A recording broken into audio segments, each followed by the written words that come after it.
Howdy, howdy. We are live on a Sunday afternoon in the middle of San Diego Comic-Con, wrapping up now. And we have a ton of Star Trek universe news to talk about. And a lovely panel of people to discuss it with.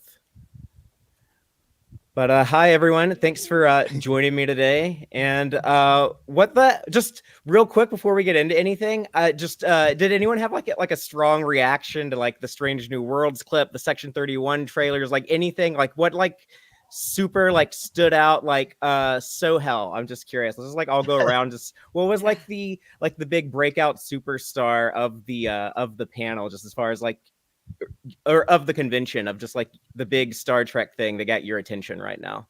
I think going into it, I was like most excited about the Section 31 teaser or whatever we were going to get like for Section 31. But it ended up after everything that I think the Lower Decks trailer was the thing that I was like most excited about. Nice. Rachel, what about you? I mean, everything was so excited. I would say, especially because I've always wanted an Academy show, and I've always been like, it would be cool if they could get cameos from other people. And we're like, oh, we're totally getting that. Apparently, we're getting the Doctor and like people I expected and people I didn't expect. So, and I'm sure we'll talk about it later. But that video of all the young actors getting cast was so sweet. Yeah, that was cool. Aaron, what about you? What was the big star of San Diego Comic-Con for the Star Trek universe for you? For me, it was probably the Lower Decks trailer, just because of the TAS love from the Pirates of Orion, and there was also TAS inside of the Doctor Who trailer for the Friendship panel. So that was cool. That surprised me like totally. And the fact that the Section 31 is basically my joke about them starting a nightclub in the 80s. Very nice. And Joel, I haven't talked about San Diego Comic-Con with you at all, so I'm dying to know what did it for you as far as the Star Trek presentations. Well, we got a lot of stuff we knew we were going to get, like the Lower Decks trailer and Section 31, which was all great. But I think the biggest news for me was the live-action new Tawny Newsome show, which was announced 25th Century, and Tawny Newsome. I did not see that coming. Yeah, that I was amazed. Caught me off guard. That will be amazing. Probably affordable to make too, or more affordable. Yeah. I Especially think if you so. Stick it on like one set. Well, yeah. I'm curious when we get to that. I'd like to ask y'all to speculate what we think that might be, but just starting off, we'll talk about the big Star Trek universe panel that happened in San Diego was yesterday. That's where Alex Kurtzman was present to show off Strange New Worlds, followed by Strange New Worlds, then Lower Decks, then Starfleet Academy, then Section 31, and then this new live action comedy show. So let's talk about those in that order, and then we can get into there is some Prodigy goodness today and some IDW comic stuff that like just wrapped up a few minutes ago before we went live. I haven't even heard anything from that yet. On Twitter, I saw something sitting down, and I was like, "Oh, okay." I have to keep track of that so I can ask which cover I can do or something. They released some covers are upcoming. Yeah, no, I know. They were they announced I guess they're pitching that Lower Decks will continue in comic book form as well. Yeah, I'm kind of changed artists in like any form. Well, starting off with Strange New Worlds, we got a clip from season 3, which I guess shouldn't be surprising. They did this for season 2, right? At the San Diego Comic-Con before season 2, they showed that clip of Ortega's excited to go on an away mission. So wait, the Gorn don't win? Oh my god! Yeah, I was gonna say it was kind of an obvious. Now we know kind of an obvious survive. Spoiler. Yeah. I think I mentioned this last on a different thing, but I was like, I don't know, like I guess they didn't feel like keeping that cliffhanger going that someone might actually die. I assume everyone's like watched the clip. Unfortunately, Paramount won't let us show it during these trailers to discuss it. They'll have the AI bots will attack the YouTube channel. Control. Yeah, but there was like the some living cool construct. some cool stuff that we just as like we're going through like the screenshots of the trailer. I guess like the immediate thing is like, oh, look at the new hair on Nurse Chapel and on On Uhura. everyone. Also, Right. the Pike's Peak has grown. That's true. It's gotten taller. Like, Yeah, it's great. Pike's hair, it looks a little bit more I don't know, more modern and Gen Z with like the short on the side and the Yeah. back and which is funny because like I'm not like a big fan of that haircut, but that I tends love to be it. my hair is getting short in the back and on the sides. I'm like becoming like I'm naturally forming into that haircut that is very popular, but it is not something that I'm into Very aesthetically. I was talking to a friend, and they said something like, "Does Anson Mount? Is that how he wears his hair?" I was like, "No. Like anytime you see Anson Mount not in Strange New Worlds, that is not how he's styling his hair." He wore a hat to Vegas last year. Yeah. He was like, I'm on strike. I'm not even gonna let y'all see my hat. I'm gonna let y'all see my hair. That's great. But also just seeing La'an seems to have the same hairstyle as before, so she hasn't changed hers. Yeah, so the scene was they're going undercover or going on some mission where they have to be altered as Vulcans. I don't know if we get enough details to try to figure out why, but it's all played for laughs. It's very comedic. You get some, I guess, obvious jokes of, oh, what if they all turned into Vulcans? And then like the most Vulcan-y thing possible would be to be like, oh, well, now we're obviously the real Vulcans and Spock he's only half Vulcan. And I think that's really funny, but I feel like they draw this gag out way too long. I'm actually like not a fan of this, even in a clip. Yeah. It like It like half of me, I had very contradictory feelings. Half of me was like, "This is funny," and then half of me was like, I've talked about being interfaith as far as like Spock's Vulcanist before, and I'm just like, I was like, could you please stop calling him half? It's getting weird. Yeah, Please stop bullying him. It's like they like, oh, we liked it when McCoy made fun of Spock, so let's just continue that and make it worse. And like, I feel like you we're could leave forgetting that part behind in the '60s, I feel like we're forgetting that Spock himself has an issue because he refers to himself that way. So like maybe he's also saying. compounding. Spock's the allowed issue. to. Yeah, but if but you he's look still- at him in these scenes, he's not very happy about it. You can No, I know, and I love that. I think I'm gonna wait till the episode airs to really Yeah, get we into don't like have- my Yeah. feelings Sure. about it. But just And out of context, that clip seems I feel problematic inside of the Star Trek I'm universe. kind of hoping the point of the episode is like, actually, what makes you truly Vulcan is like growing up there and not just like Right, because just DNA. just like the not even like is this like a good way to handle representation or not, but just even if you just look at it as like, okay, I'm gonna be Star Trek nerd, just like the Star Trek science of it.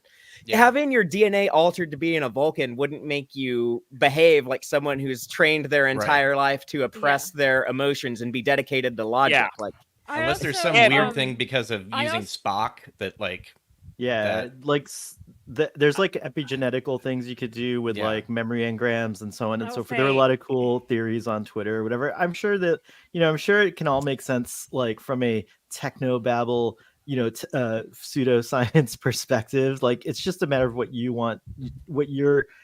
I think that's exciting that they're doing this because I think Star Trek should bring up topics that are controversial, like just because it's great to like talk about it. But I just do. well, I it shouldn't personally- it shouldn't reinforce negative tropes But- so that we have something to like complain about. I think that's not a good think- way to move the conversation forward.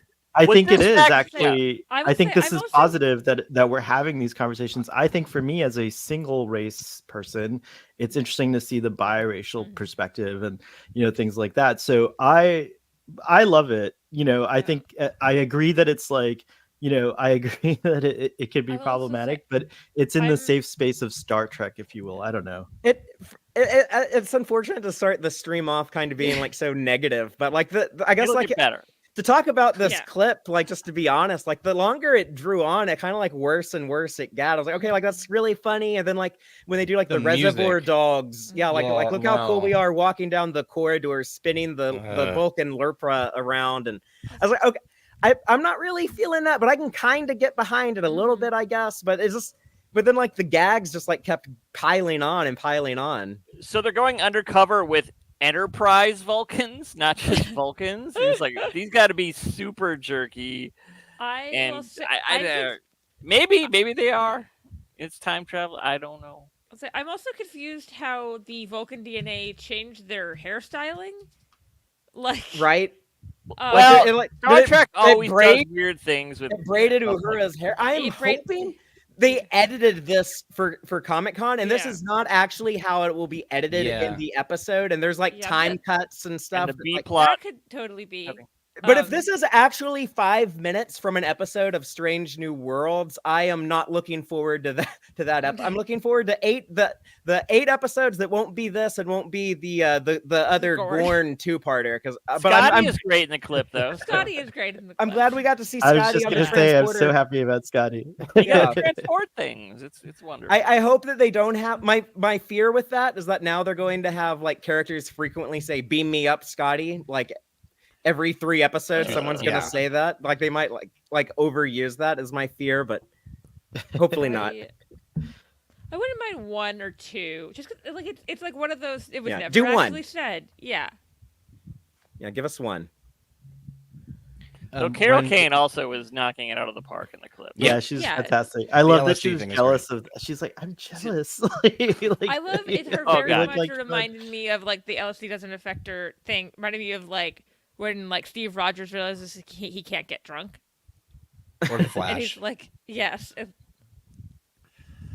Poor Barry. I did think it was funny though at the end when Mbenga said, "Mr. Spock, how was the mission for you?" or whatever, and Spock just says, "Ironic." Like I thought that was pretty good and a good delivery from Ethan Peck. I'll say this though, if this happens at the beginning of the episode and then later in the episode, it might have like some serious dramatic moments of Yeah. between Spock and Chapel or between Spock and Yeah. Uhura or Spock and Pike or something that have some payoff. So I'll give the episode a shot, but I'm not looking forward to it. I'm really curious because the first episode, with the switcheroo stuff and the the turning fully human or whatever, was so controversial that it feels like the writers have doubled down for some reason, Yeah. and they're like, "We're gonna do it again." So We I'm have to really goofy I'm more episode curious. every year. they I'm would- just they- more curious of the intention. So that's why I kind of want to wait to like fully form like. Wouldn't opinions they have before written we this? air They it. would have written this before that aired, though. So Oh, is that right? But wouldn't- they could have yeah. still made a conscious decision to not. I don't know. To write. It could have been a conscious guess. decision to like one up whatever. They definitely are doing.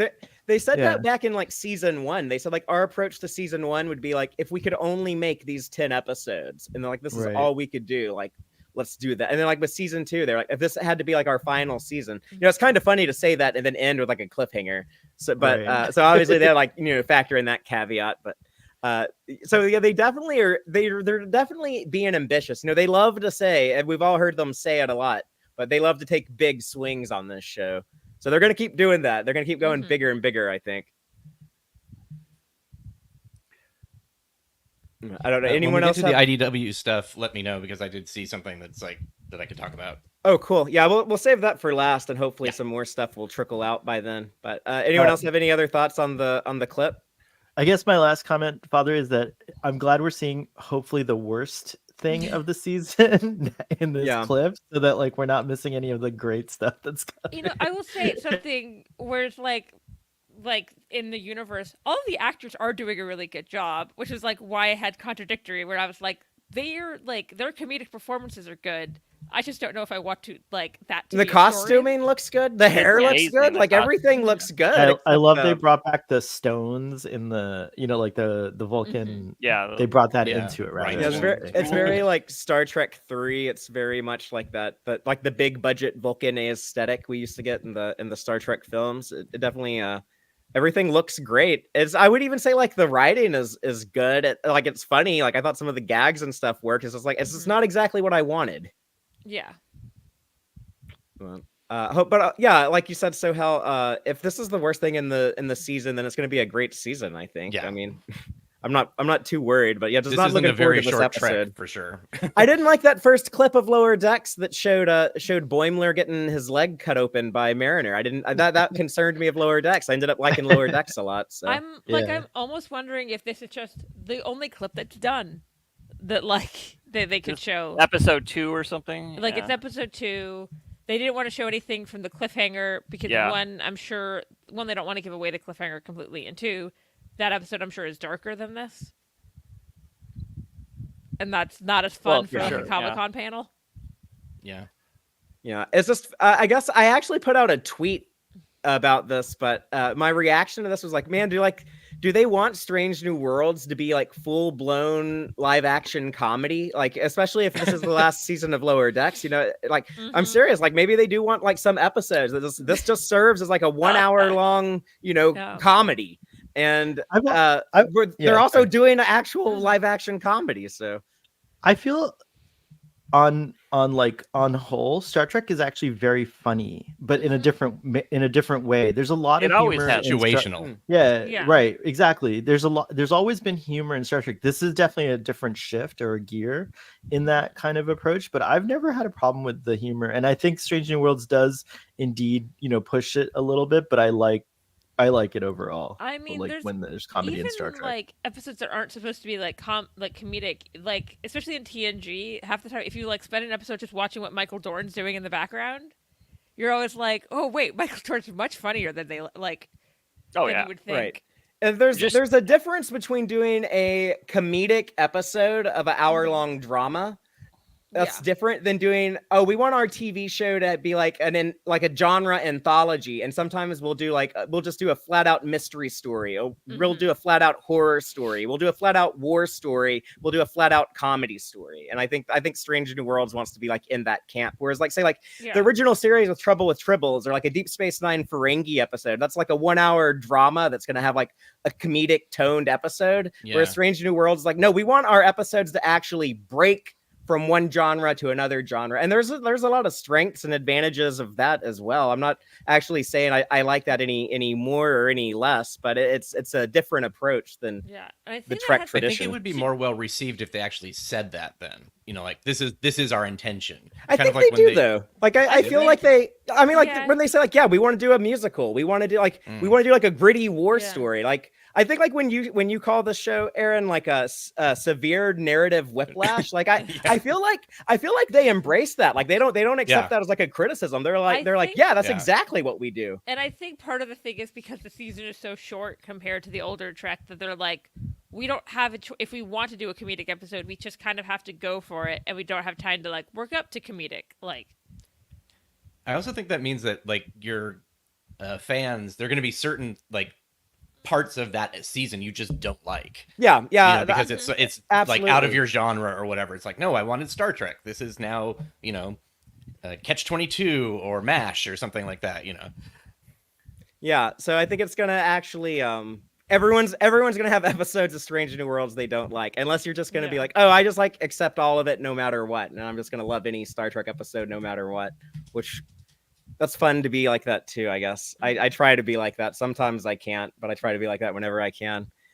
But let's there's some exciting stuff from Strange New Worlds though. I thought like the casting of Roger Corby with an actor I'm not familiar with, but do any of y'all I hadn't seen him before. I don't know either. He looks somewhat familiar, and he looks like Armie Hammer in this picture a little bit, which is weird. But his name is Cillian.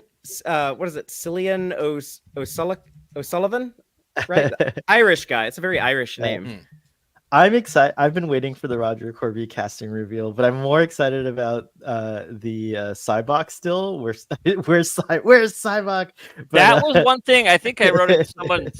There was some Discord post. Someone mentioned something about these Vulcans need something about, you know, how are they going to lose their control of their emotions? And I was just like, well, Cybok can come and take advantage of that. If that's the episode that like Captain brings Angel. in. If that episode brings in Cybok, I might actually end up loving it. So yeah, there you go. See, already. But I love this casting for Roger Corby. I think they got the hair, the eyebrows, like kind of like the facial features right. So, with respect to like, you know, not doing like a weird de-aging. Well, he's not alive, but like not doing a weird CG thing. So I'm glad that it's a, you know, like. Well, except unless he's in android form, then you can. That's true. That's too early for this. Yeah. I assume when does that actually? When does the incident happen? When does that, like, now that we have Strange New Worlds, would that be like an arc for this character? Would we follow him into disappearing, and like would we continue following him when no one else is aware of him and see that incident occur, or like the beginnings of it? Maybe I doubt it. Experiment with maybe Not he's in Strange New experimenting. World. I think he will like disappear and then be disappeared. Right, Eventually. that might be. Yeah, I'm not saying that'll happen this season. Do you think Do you think Also, I androids looked will this up come actor. into? I've never seen him in anything. He must have just kind of looked like Army Hammer to me. Like, We've already had androids in that short track episode with Mud, Yeah, I right? was Oh, thinking. yeah. Like, yeah. So I think it's cool to see that like this era androids might come into play somehow. Mhm. And like that's a cool way to like talk about AI as well, which is You know, a hot topic.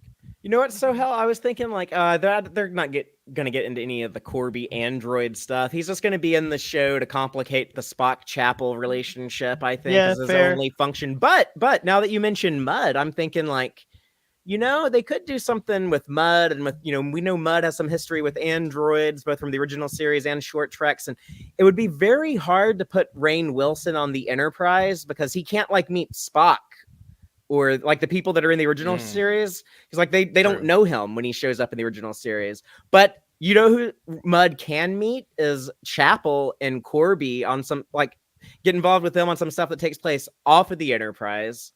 Yeah. I think that would work. I like that. I like that idea better. Let's get it. So if Strange New Worlds wants to bring in Rainn Wilson into the show, that you could do that through Corby, I think. I don't know if they're thinking that, but it's an idea. You should have androids that are really bad because he's not good at them too yet. That'd be hilarious. Or what if he knows, like, what if, I think we're probably all Soonged out, but there's probably a Soong in the 23rd century that Brent Spiner could play working on some androids. He could just For steal some sure. of his like notes or something at some point. Or let's give Corby the credit for Soong's fascination with the Soong For family fascination with androids. Yeah. We'll see. Cake is Eternal in the live audience is saying hopefully we will see Captain Angel and Cybok eventually. And yeah, I think we all would certainly want that. I was actually, that's so bad. when they were putting up the big banner that everyone saw on the outside of the building in San Diego, Mhm. when they were putting up the shoulder pads, there were people on Twitter like speculating like, who could this be? Is it a Romulan? Or like, I was thinking like, man, it'd be cool if that was like Strange New World Cybok. But I was like, they're not gonna like reveal like season 3 Cybok on like this big banner That would be like weird. that. Like, yeah, that would be would too be- weird. That'd be a weird move. Yeah, it's Pike, it's Mariner, it's someone. Cybok. Someone? Yeah, like- Yeah. Jill 47 has a good question that I think we should take a crack at. Who in the current acting pool could play Rook, the giant android?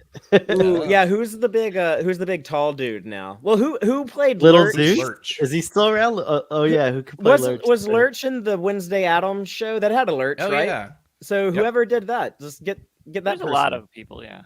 Yeah. But you You also got to have the guy- continue was the it Lurch. Brad Garrett, he's like 6'8" or something like that. I can't remember what he's. If you saw him, you'd recognize him. Actually, I think he may have played. Like from like Everyone Loves Raymond? Yeah, Like yeah. the brother. Oh Yeah. yeah. Oh, he He would be is good Huge. Yeah. because he's actually like 6'8". he's a good actor, so you can like do something like Yeah. big and Yeah. dramatic with it. Like. Not Yeah. to say like the Lurch guys aren't good, but sometimes Right. if you're a big, tall, scary looking dude, that's all you need to be to get those That's it, jobs. yeah. Mhm. And you've seen that actor in so many movies from Yeah. like the 60s and 70s where he just basically I'm- played that. Yeah. I'm now remember the comedian Greg Davis is also like 6'8". Apparently, he keeps getting like auditions for like big Hollywood movies, and then they're because of his height, and then he'll show up and he's like, "Hi, I'm a goofy comedian, actually." Like, and they're like, "Oh, that's not the vibe." Like, Well, Headshot. Al We gotta talking about hold how up here. Yeah. Weird Al was asked to like write a serious song, and he's like, "No matter what I did, it just turned out weird." It's like Yeah. I can't do it. that's your brand, Weird Al. Yeah. It was all kind of twisted lyrics. yeah. I guess we don't have anything else to say on Strange New Worlds, so let's move on to Star Trek Lower Decks, which got a really cool trailer. So, like, I assume, like, did everyone here recognize the Star Trek 6 Yeah. Yeah. trailer Yeah. thing? I couldn't I don't find it online. I just See recognized how it. but- close it was, but yeah. Mhm. I don't know if that was like that might be like before some people's time, but like I I've think seen it the before. I reason think I was probably the least familiar with it, and then I couldn't find it to like compare. Yeah, neither can I. Really, Sean Ferrick put I it up. posted Where it. he's got them next to each other. You can watch them Okay. together. The reason why that's so, I think, memorable is because Paramount put that on like a lot of VHS tapes in Yeah, in that's like right. 1991. They also did like that box set of the first 5 movies right before Star Trek 6 came out where they buy them all and they form like the picture of the Enterprise. Yeah.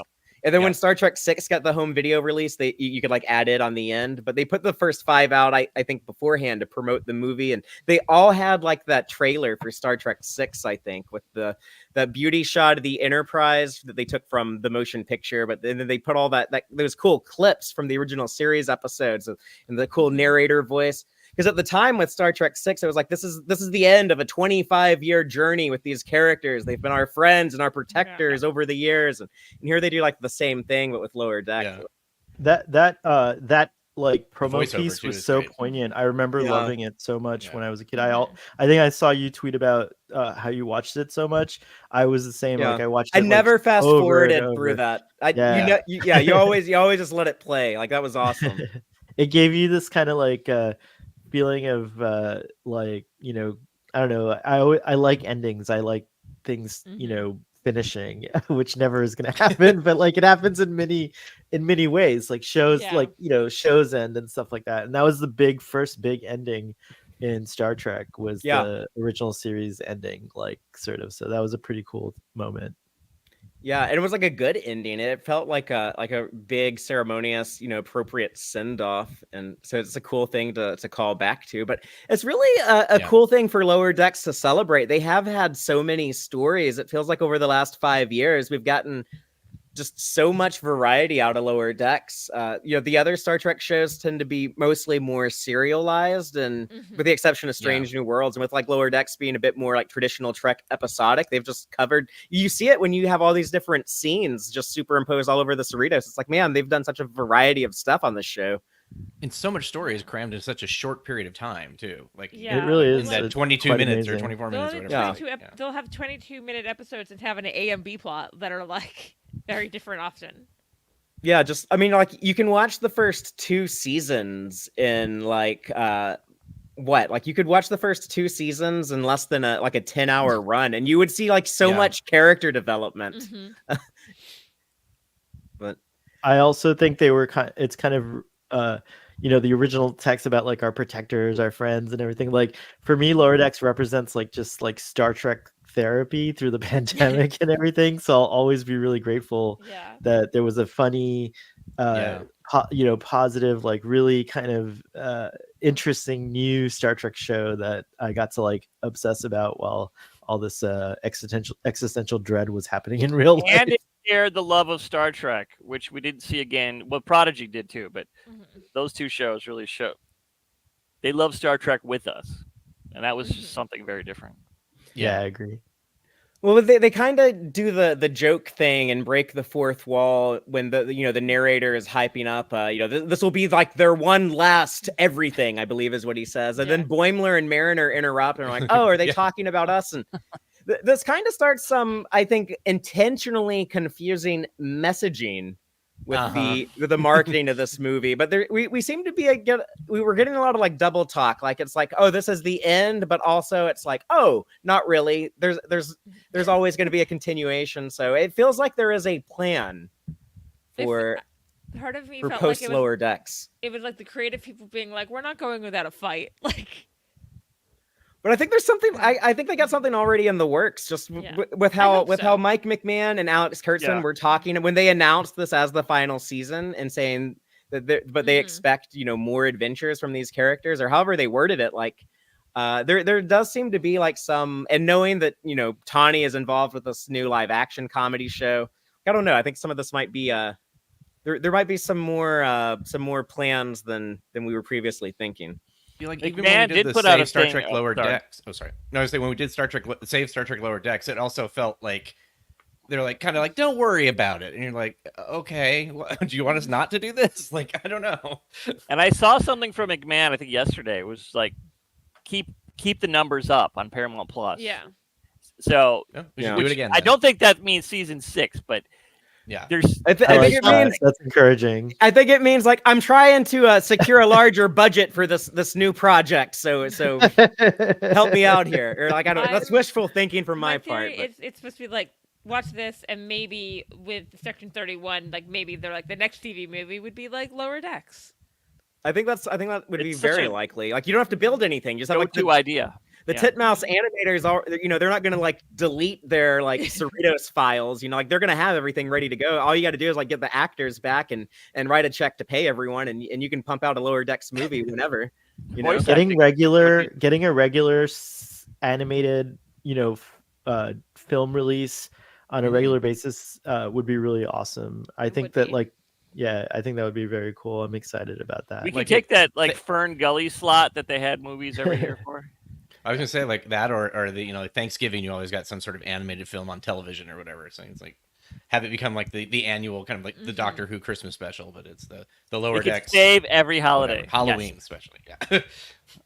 And they put out some a promotional description of the season. They say, quote, in season 5 of Star Trek Lower Decks, the crew of the USS Cerritos is tasked with closing space potholes, subspace rifts, which are causing chaos in the Alpha Quadrant. Pothole duty would be easy for junior officers Mariner, Boimler, Tindy, and Rutherford if they didn't also have to deal with an Orion war, furious Klingons, diplomatic catastrophes, murder mysteries, and scariest of all, their own career aspirations. The upcoming season on Paramount Plus is a celebration of this underdog crew who are dangerously close to being promoted out of the lower decks and into strange new Starfleet roles. So it sounds like there is some finality built into the season, which we know is interesting because we did see at the time there was talk about like, oh, I want to do like 7 seasons. So yeah, this might be kind of like that Prodigy thing of like it is a great conclusion to a story, but also the perfect setup for whatever is going to happen next. Yeah, hopefully there's no cliffhanger at the end like most seasons have had. Yep, the Gorn are coming. Yep. Or if there is, there's already something like a movie or Yeah. something like already greenlit, ready to that go. is my fear that it's going to be like there's going to be a cliffhanger, and I'm going to be like, no. From what they've said, it sounded like for the past year or whatever, it seems like they're not cliffhanging it, but Yeah. they've They hinted did, that I think, work not. on it before they found out they were being canceled, though. So I think that's Yeah. the danger. But I Unless think maybe they were knew able to go back. after 4 they should maybe end every season as if it is their last. Yeah, some would say that's responsible writing. When I've heard that theory in that floated around in TV theory that the really strong rooms can write a show with like that flexibility of like if they do like pull the plug on us, we got like our perfect ending ready to go like any season. But that seems like really hard to do. But kudos to anyone who can pull that off. But the trailer, we see like that first scene of it looks like these potholes, they might be like opening up rifts to other universes, and they might be getting into some multiverse stuff. We see Captain Becky Mariner of like an alternate Cerritos. Like Boimler has a beard. Boimler grew the beard. Yeah. This is the first time I'm like actually like taking time to look at this, but we have Mullet Ransom, Cyborg Rutherford, Ponytail Shax, and bearded Boimler. Barnes doesn't really look that different. And Tiana Neither does the Doctor. Tiana's a captain, though. Is there Is 4 she? pips? Yeah. Oh yeah.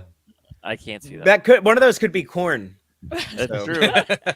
There's a lot of I, corn on all the Cerritos.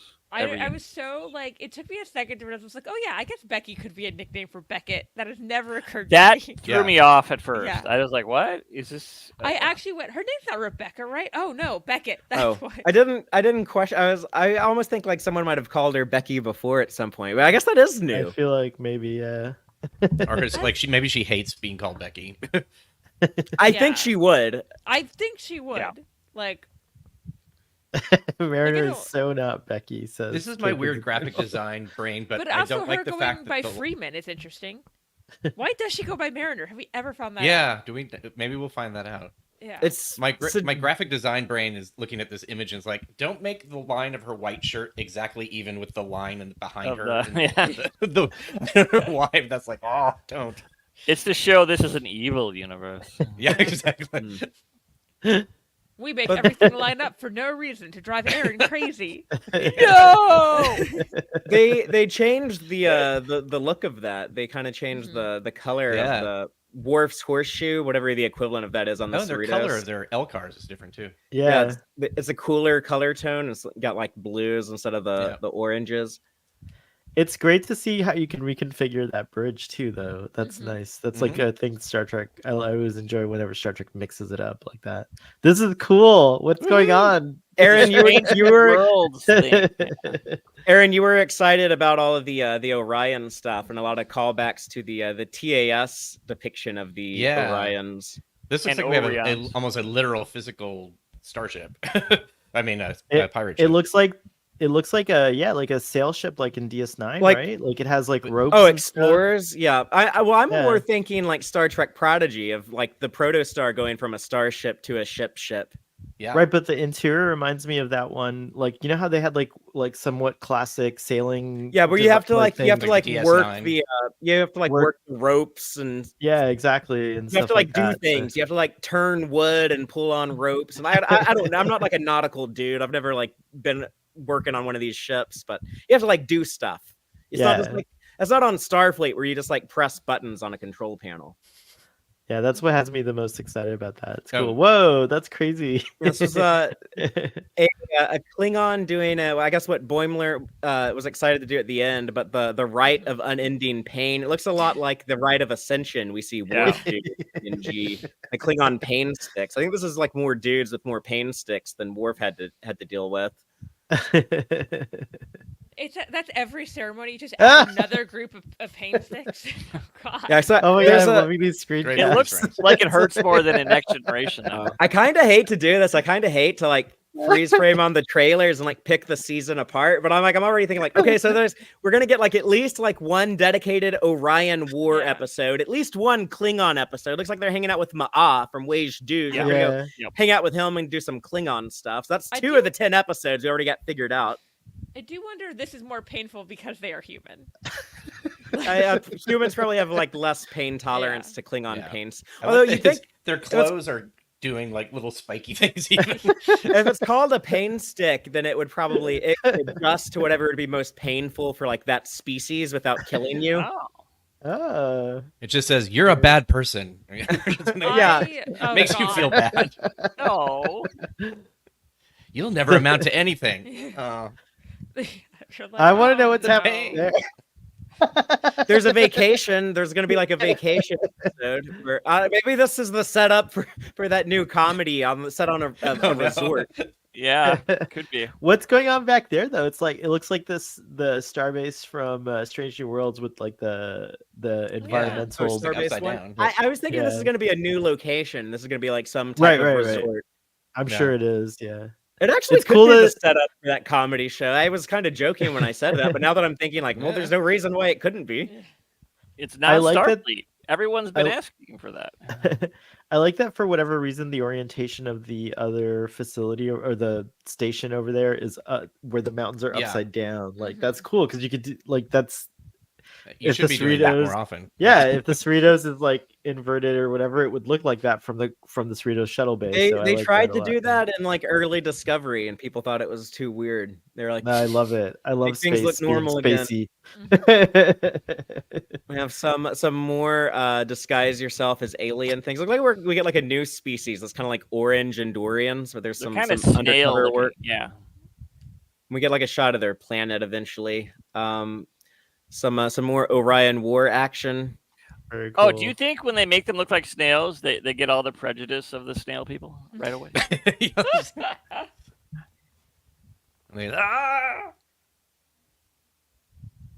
Aaron, you were pointing out to me off camera that the Orion like logo on these Mhm. environmental suits.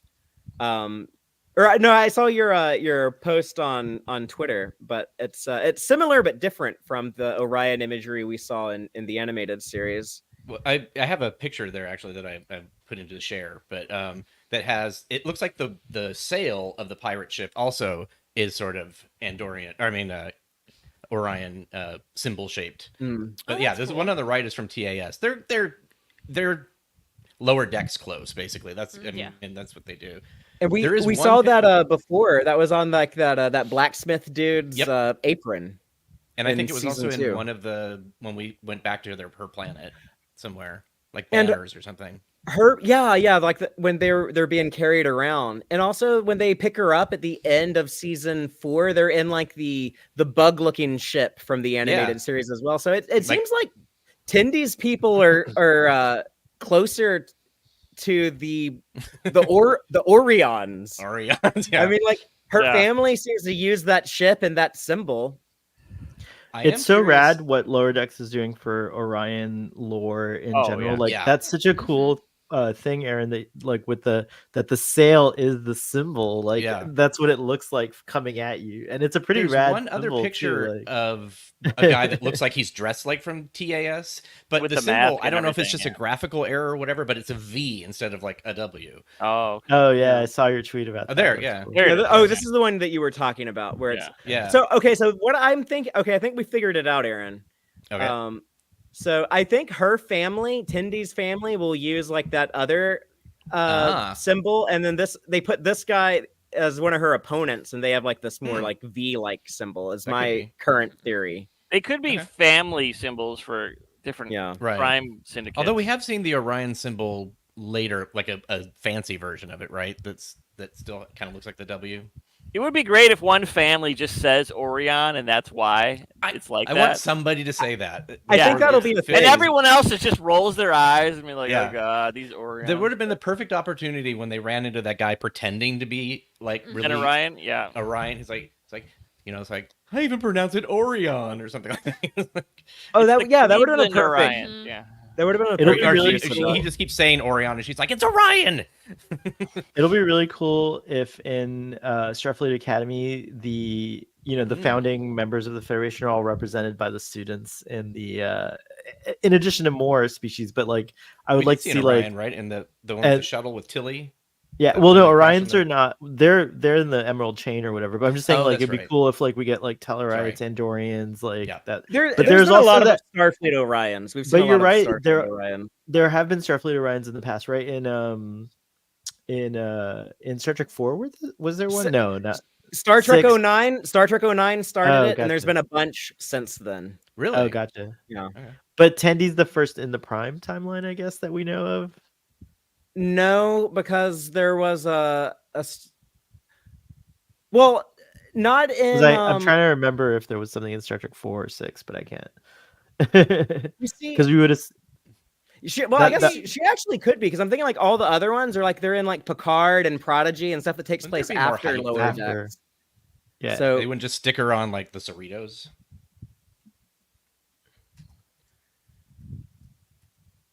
That Yeah, I looks guess like a so. Nintendo controller with a cable. I'm just looking at that now. She's playing Duck Hunt. there's also at some point in the show there's going to be an episode with Jennifer, Mariner and Jennifer, where they're driving a golf cart around. Mike McMahon's talked about how like, I saw fans say I should have done more to address the ending of that relationship, so I'm gonna make up for that in season 5, and we'll that's cool. follow up with Jennifer. So People people who who want find that, is that she's there the you first go. main like character that's an Orion. They don't mention Right, that that's she's- true. Yeah. Yeah. Until her, we didn't really get a lot of depth beyond the the pheromones and like the piracy, The dancing. Yeah. I did find out. I went back and looked at all the scripts. TAS is the first time they say pirates, as opposed to traders. Traders, right? Oh, you were yeah. telling me. We have a That- post-scarcity society burning all of their jewels and crap. So- That looks like looks like burn the money, planet jewels are from pretty, though. Like, that looks like the planet that the Nemoidians or someone's from in the other Star franchise. You know how it had like the different like Oh. upside down cities on the bridge and stuff like that. It was pretty cool. I like how the money sort of looks like almost like sales tags on one It's side. kinda or like- something like- It makes me think of I- Battlestar Galactica when they would cut Oh, the yeah. corners off Yeah. of everything. It's kind of like that. I love their no money, no problems shirts. Yeah, they have merch for their post-scarcity-isness. That's hilarious. What does Mariner's We'll have to shirt make say? those. No cash. No cash accepted. accepted. I always find that there's that line, and I'll use it sometimes in reaction to things from Deep Space Nine of Jake going, "I'm human. I don't have money." Like, And then Nog like does the- that look. Yeah. The bank in the back, or the store in the background, it was save less, pay more, or something like that. Or no, pay more, save Pay for more less. for Pay less. more for less. I think this is going to be a good They're episode. Targallian, maybe? Targallion banks. Yeah. Targallion, yeah. I don't know. First Targaryen.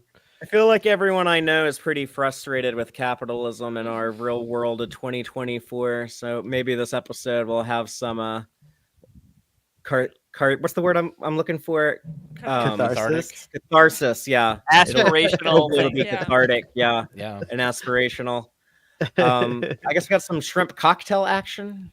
We have to make Maybe Bloody Mary too. I don't know. Those are Bloody Marys, yeah. And then Bloody Marys with shrimp in them, which Yeah. I want it. It's like a shrimp cocktail. Yeah. I'm so here for the next. The decon chamber. We have ransom. Did they time travel? Like, are they in his time?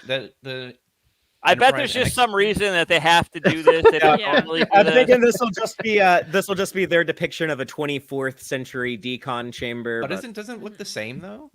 it does look extraordinarily similar. Okay. I Are- like is how Tendy It being looks here? more similar than I probably would have liked it to, but I think that's probably like their intent for like the joke. I get it. Is I Tendy love being here with Mariner the just crew a seems so annoyed spoiler? by it. Oh yeah. she's there. Tindy it seems like she doesn't mind. Yeah, she's like, oh yeah, this is not like that weird. Oh yeah. It does looks almost it look looks exactly she's like looking it. at Rutherford. I love that Ransom loves the Well. gel. Like he's like, this is the stuff or something. What is he Yeah. say? Slathering it on. That would I have imagine he rubs something on his muscles every day. So. You have It Boimler even not has the same doing. container. Yeah. Those little. They whatever sort of they look like are. tuna cans, but Yeah, they do. Don't double dip. We have Boimler on the skis, not doing very well. I've never skied in my life, so for all I know, that's what I would look like if I tried to ski. that's very Father, James I- Bond to have a ski chase. I think that's going to be cool. Father, I skied for the first time like not too long ago, about 8 years ago, and I was told I was like a natural, but I was only Oh. on the bunny slope though, so I never got don't know I've past what never that that. gotten off the bunny slope. I'm like, The this the is bunny enough. slope is like the most basic track you could Well, go on. maybe that's what I need to try. I should do it soon. It's for kids, in other words, usually, Yeah. or I think training for bunny people training. slope is for beginners. Like, Yeah, that's that a better is way where to say you it. should go if you were Yeah. the first time you're skiing. You can't go to Blue especially- Diamond first try. Yeah. It's not gonna Especially happen. because, Black like, diamond. I'm Black disappointed Diamond, that he sorry. isn't if you dressed get like lost Wesley somewhere in the up a holodeck. mountain, you can die. Like, Exactly. Like, remember the silver jumpsuit that they were wearing when they were Yeah. skiing? Yeah, Yeah. with Oh, their yeah. snowball fight. Yeah, that would have been a good Yeah. use of a callback. But I kind of like the colorful look. No, on this them. this is very 80s actually. it's Yeah. very. Oh yeah. I was like, This is almost more wondering- 80s than what they actually did in the 80s. Yeah. Yeah. I was Those looking at this stuff- windbreakers that were all that color pink. It was everything. Yeah, I was That's looking at true. this being like, is this a reference to something, or did they just want to put Boimler in something funny? Like, Well, even like the plastic fence back there, that feels. I wonder if it is a time travel somehow, or it's just a holodeck. I or think it's something. holodeck. Well, they're yeah. dealing Yeah. with I all think it's these. probably Aren't they holodeck. dealing? Did you say they're dealing with these potholes? They're rifts to other places. So maybe Oh, there true. is some true. like traversing going on. You know, like as they're trying to plug these holes or whatever that could be Yeah. happening. I don't know. Or it's part of that resort. They just go to a resort one day. Oh, There's like yeah, a that's shore leave me too. episode. That could- And because we have Mariner and see, this is the problem with like picking these apart. Is like we Yeah. figure it all out too much. But like Maybe we have not. They always Mariner surprise and me. Jennifer on a golf cart. So I think they're Well, at at least the they're- resort they planet. do. It's nice that we get to see them actually maybe talk This to is each other. This is the purple put a dome. cap You on can that. you can see the Yeah, top yeah. of the Yeah. dome Right. here. Yep. So golf cart is the same planet as like where they're going on vacay. I'm going to assume it's also the same as where they have Boimler on the skis, even though I don't see the dome here. I guess this could be holodeck in a different episode. It could be, but I don't think it's necessarily related. Yeah. But- This is probably from the resort episode because Jennifer is here next to Mariner. Mm. She's still got the Come same in. thing around. She's carrying something. She was in the cart too. I thought it was a seatbelt, but Oh, it's yeah. a strap. yeah, It would have been cool if it was a seatbelt. See, but I think it's a bag. oh, Or yeah, Jennifer has it here. Yep. Because I will Mariner say- has the It rifle. could be a gun. to be fair, golf Could be. carts don't usually have seatbelts, which I think is insane. The way people drive with them, yeah. Yeah. Well, people drive around them like in my parents' neighborhood. My parents don't have a golf cart. Like. And then here you don't see the dome in the sky, so it's not always visible. So It could also It be looks like that a from water within. slide back there. My new Yeah. theory is this episode is yeah. early in the season and more done than the other episodes, so which is why we have so many clips from it. That could be. we have a Mariner playing I don't know, a A flutophone looking recorder thing. or something like Yeah. that. Yeah. That's like a recorder. Not very well, judging by everyone's reaction. Like she is no Jean-Luc Picard on the flute. She's been play, and no. The senior officers celebrating something. I love how it's shot like the poker game in Yeah. TNG, but Good for them. Oh, this weird little like robo hand that comes out and so hugs. small. that weirded me out. I Rutherford. was trying to figure it out. It's like, but I can see his other arm. Yeah. I was like, where is it coming from? Why Then is it someone coming else said from, like, third under- arm. I was like, Middle of oh, his I'm chest dumb. or something. Yeah, I guess at some other point in the episode he'll reveal like a third Also- robo hand to do something. Yeah. Is that a Yeah. Total Recall reference? He's got another It little made, robo it guy made in me there. Yeah. think of Total Recall. It made me think of that dude. What was that guy's name? Oh shoot! Also, does he have a giant sweat stain? Oh, he has yeah, sweat stains. so Oh my gosh. I don't know. He's been working Oh, he's hard got at two. something. It's on both sides. Yes, it's a giant fit stain. Eagle-eyed Rachel. Yeah. I wonder if the other Rutherford seems to Quato, like that's have the no guy emotion. in the belly. or Yeah, less it's very- emotion. Very Total Recall. Oh, this was funny. This gag at the end. What crawled up her boob window and died? That's such like Apparently, a. that was the big phrase that everybody used at Comic-Con after that. I mean, like if you're a Pretty Star sure. Trek fan, you're immediately gonna get that, and yeah, Yeah. it's that's a lower that is a lower decks joke if I ever heard one. Yeah. To mention a boob window though it makes you have no honor. So careful. You just look. You don't mention. I'm glad that they're still friends with Ma'a, that they're gonna go hang out Yeah. with him, and I Yeah. guess have to do the Klingon rite of unending pain, which Boimler was excited about because it's Klingon as hell, but it doesn't I look hope like he they get to enjoys eat it. though, unlike O'Brien and everyone on DS9 when they were doing stuff. Oh yeah, that was Yeah. that was for Worf's for the bachelor wedding, party. but- If I ever get married, I'm gonna do a Klingon human Make- version of that. Make yeah. people not eat. Yeah, I'm gonna see who just wants mean. Intermittent who's gonna, fasting. That's easy. who's gonna go out in the desert with me and do that. Moopsy. Eat your steak, Moopsy. Oh, I love well, that they put Moopsy. Moopsy into that trailer too. Yeah. Yes. I This did is love interesting. So Mhm. I am assuming that everyone was shocked and surprised at how popular Moopsy immediately became, and I'm guessing that they probably want to use Moopsy in something again, but didn't have time to include Moopsy Yeah. in season 5. But maybe I bet. someday in the future we get more Moopsy. I He's mean, already but, on like, an IDW comic cover for Lower Decks. Good. I 'cause I Oopsie. could see they couldn't quite figure out but I was like, he's adorable and little, and goes boopsie. Like I don't. Yeah. You don't need the whole plot. Just they go by and there's somewhere he's caged Oopsie. up and They've Well, come up with so many oopsies. great things. look at that. on Oh, Lower you Decks. could have two of them like Aaron. Well, this Well, is the. I'm so glad it's coming this fan-made year. one. That's really exciting. Mhm. Yeah, so Yeah. 3 months. Yeah. Yeah, we And have a it's- release. It's date, always Oc- October, right? Oct- So that's cool. no, it No, it it was was earlier some years. no, it was always August until last Oh. year. Last year they premiered it in September. It's never premiered in October before, but it always Oh, has like some okay. episodes come out in October. I If think. we have another, then we can have November, and then it'll just keep going Um, month after month. So, did they do 2 Lower Decks on the first week? last year they did Okay, last yeah, year, okay. and they're going to this year. There will Okay, be so 2 this episodes. goes to the end of the year then, right? Yeah, there will be 2 episodes premiere on October 24th, and then the season finale will air on December 19th. So Yep. we get Okay. Lower Decks from Halloween to Christmas, and then we'll be waiting for the Section 31 movie, I guess. 3 didn't, holidays. In the audience, Cake is Eternal is asking, was there a release date for Strange New Worlds? I didn't catch one. Was there? one? 2025. I'm gonna guess June because it came out June. June last year, Mm. and they're not saying early. There's May at the earliest, but I'm thinking more likely June. Section 31 will probably come up before that. Yeah, They didn't say 30 that. 31. For 31, they said early 2025. Okay, just For early. Strange New Worlds, they just say 2025. That makes sense.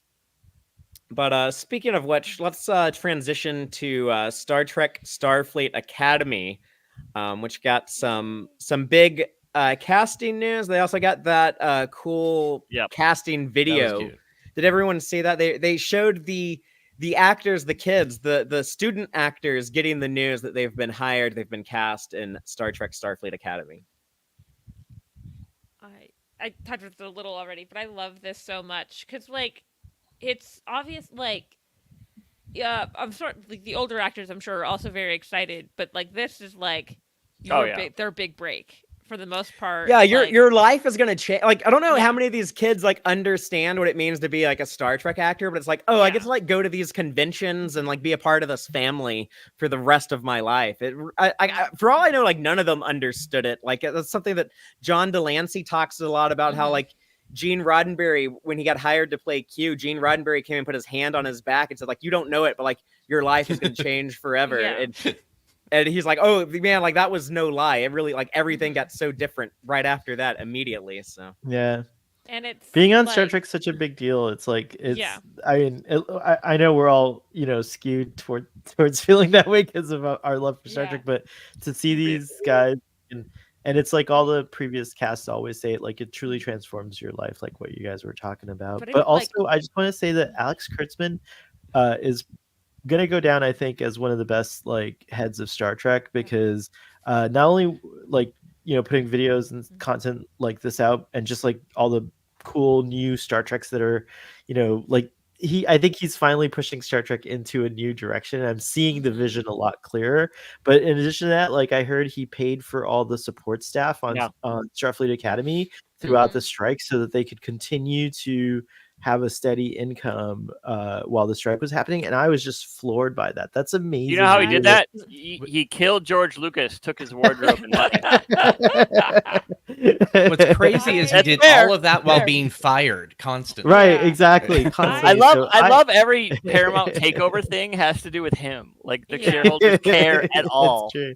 I don't know why folks are focusing so much like on just him. I love also the statements. He and Russell T Davies both put out some really interesting statements. Yeah, and I'm glad this kind of stuff is being talked about finally because, I love that they were, kind of just, above it, but it is hurtful. Like a lot of the things you don't have to be like targeting a person. Star Trek, also, you could just say Star Trek sucks and like not like I think it. those people's lives revolve around targeting people, though. Yeah, I'm betting I know who politically they target, and they live around that. So the amount of times I've had to explain to someone that Alex Kurtzman is not the person canceling shows. Out of like Alex Kurtzman is an executive producer of like Star Trek shows. He is not a Paramount like a producer who's making all the decisions on money. Well, I'll say this about blamed for everything. And it's I'll say this about a lot different. I'll say this about Alex Kurtzman. I would much rather work for him than work for Rick Berman, just based on I've heard a lot of people talk about working for both, and that's like a no contest. Yeah. I never hear the word bra around Kurtzman, so. But in this video they put out, they focus a lot on Carice Brooks more than the other actors. I'm thinking she might be our central lead. I think the show might be focused on her a bit more than anyone else. Because she seems a little younger than even the other like younger actors. She seems younger. They always put her name first whenever they talk about her, and the other two that they announced with her, Bella Shepherd and George Hawkins. And she's like the first one that they show here. She did have like maybe she just had like the cutest reaction because she was the one who was like, "Oh no, you're lying!" Like she she started like crying immediately. And I mean, like I guess a big part of like why these people like get hired to play these characters is like, oh, they have like these like really big, beautiful, expressive faces that are good at conveying a lot of emotion strongly and clearly. So it was kind of an easy thing to. This is the easiest thing in the world to do to promote your show, but I mean, it's effective. It makes me want to root for these kids. And I am curious because a lot of them are very expressive, and I was wondering, I wonder how many are playing humans and how many are going to be like under makeup where that expressiveness will like really help them. And this one is Bella Shepherd. And this dude is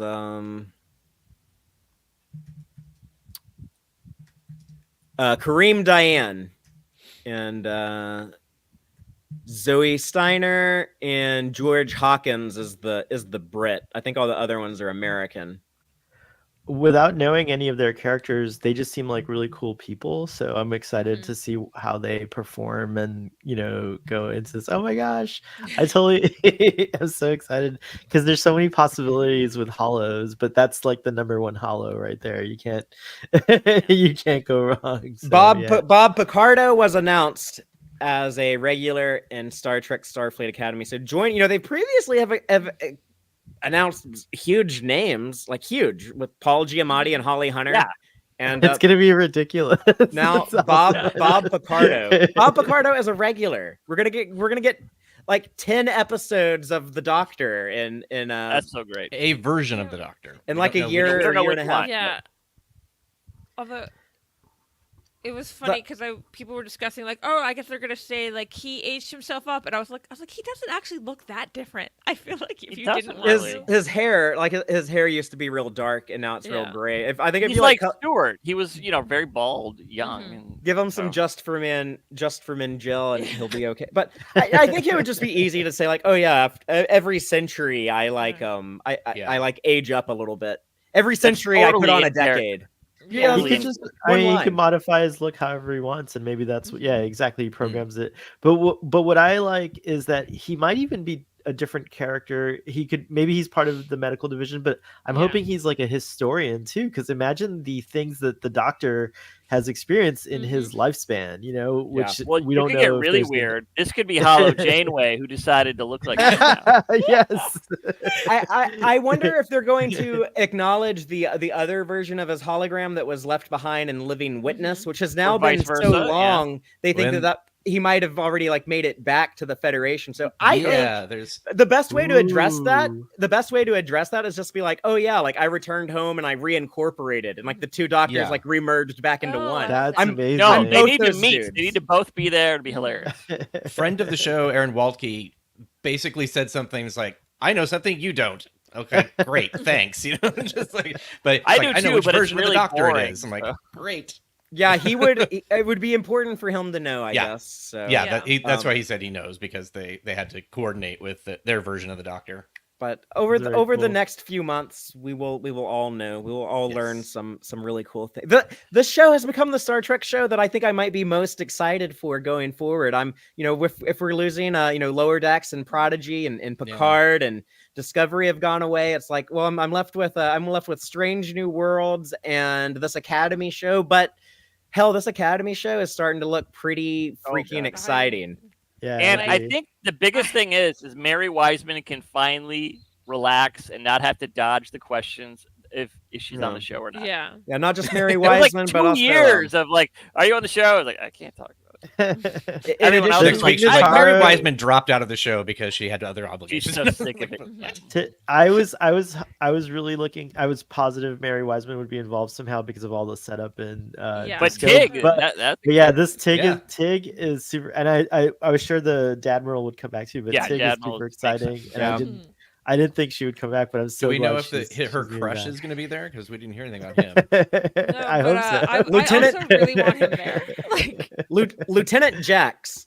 yeah. That's I love But yeah, I love the idea that like someone at Paramount is like, why are they so obsessed with this guy? Like, In the audience, Benjinian casting. says, I really thought the show was going to be centered around Tilly. Looks Yeah. like that may not be the case now, but super excited for these new folks.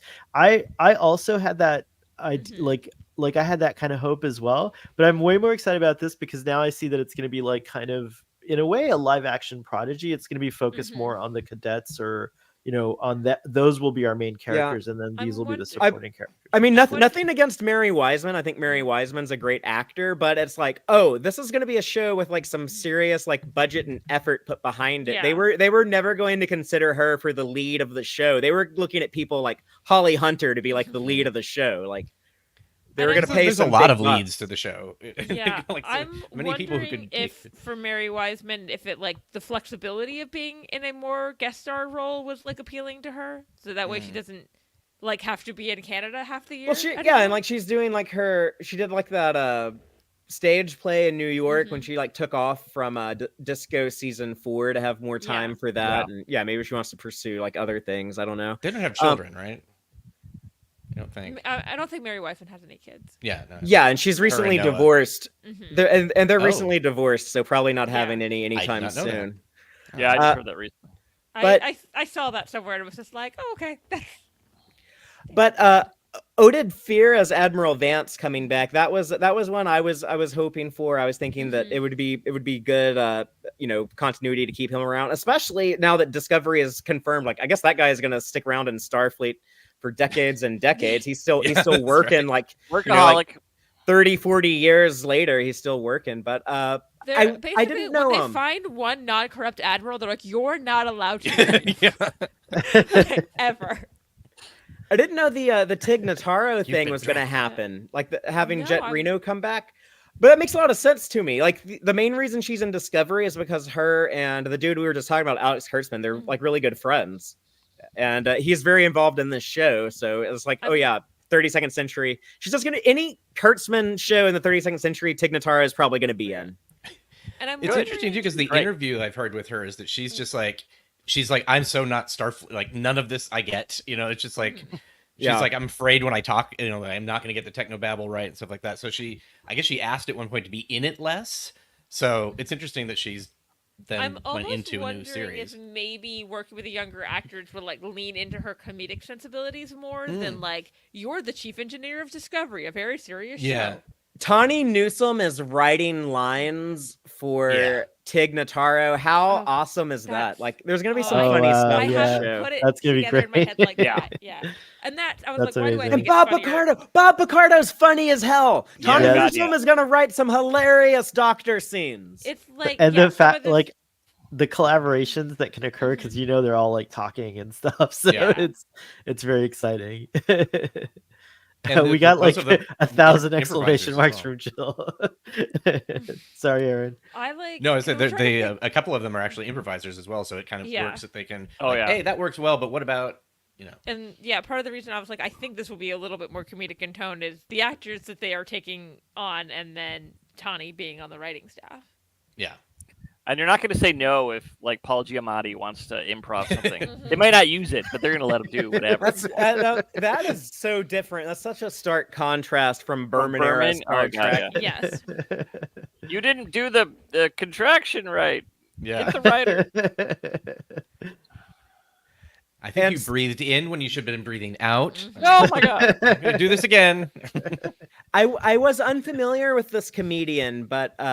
I believe her name is Gina Yasher, if I'm saying it correctly. Does anyone know about their work? I think they might be a UK comedian also. A little familiar, not super familiar. But I looked her up, but I was not. But what I've seen of her is very funny, but I'm not. She's another instructor. I need to she is look more British. into her stuff. So we'll have her as a British instructor. We have Holly Hunter as the captain and commandant, or commandant of Starfleet. Yeah, right? Commandant of the academy of the school. Yeah, she's like the captain of the school. She was on the Sir Patrick Stewart's Night of Comedy. Oh, so there you go. That's the Star Trek. That's the next connection. Back in right there. But, yeah, the Lower Decks might have had like. Of all the videos and stuff they showed, I really liked the Lower Decks trailer. But as far as like long term, what I'm most excited for, Starfleet Academy. And it's revealed that one character is a chameleoid, right? No, that's Section 31. That's Section 31. Before you go on, is this the official like logo? I like it. It's very like collegiate. It does look like a t-shirt. Yeah, I have a shirt that has the same way it's. Yeah. Oh, cool! I like it a lot. It's a good way. It does look like a school logo. Yeah, it does. Yeah. Whenever they figure out the old font, the font from the films, right? Like that's what it looks like to me. I don't know. Yeah, be sure to go to Starfleet Academy, not Starfleet State. They suck. Go on, Father. Sorry. Whenever they whenever they figure out the release date, they can do Starfleet Academy class of 2026 or whatever. I think the show will be out in Ooh. 2026, but probably like early 2026 based on some recent comments from Alex Kurtzman. But they are going to start shooting immediately. Because I see Jill in the comments. I've seen like an episode or 2 of Bob Hart. I'm not positive how to pronounce that her name, and I don't. And yeah, that so I'd seen that's like some of the stuff I'd seen that actress in, but I haven't seen enough of the show to like have much of an opinion on it. Well, let's move on to section 31. The trailer we got for that was not quite. I didn't know what to expect with this. But you didn't expect the Star Trek trailer to have Beyonce in it? I was thinking it would have a little bit more recognizable Star Trek, and maybe like we would finally learn the time period. I'm still thinking early 24th century. But nothing. It was odd. Like nothing in it confirmed. Like we don't see a single Starfleet uniform this entire trailer. We do have like young Rachel Garrett running around, so I'm gonna assume until Undercover. until I hear something differently. It's like, oh, this is gonna place in early 24th century in the Lost Era. We also don't see Federation starships or Starfleet starships at all, so that's interesting. They're kind of saving a lot for. Oh, cool! There it is. Oh, wow. Oh yeah.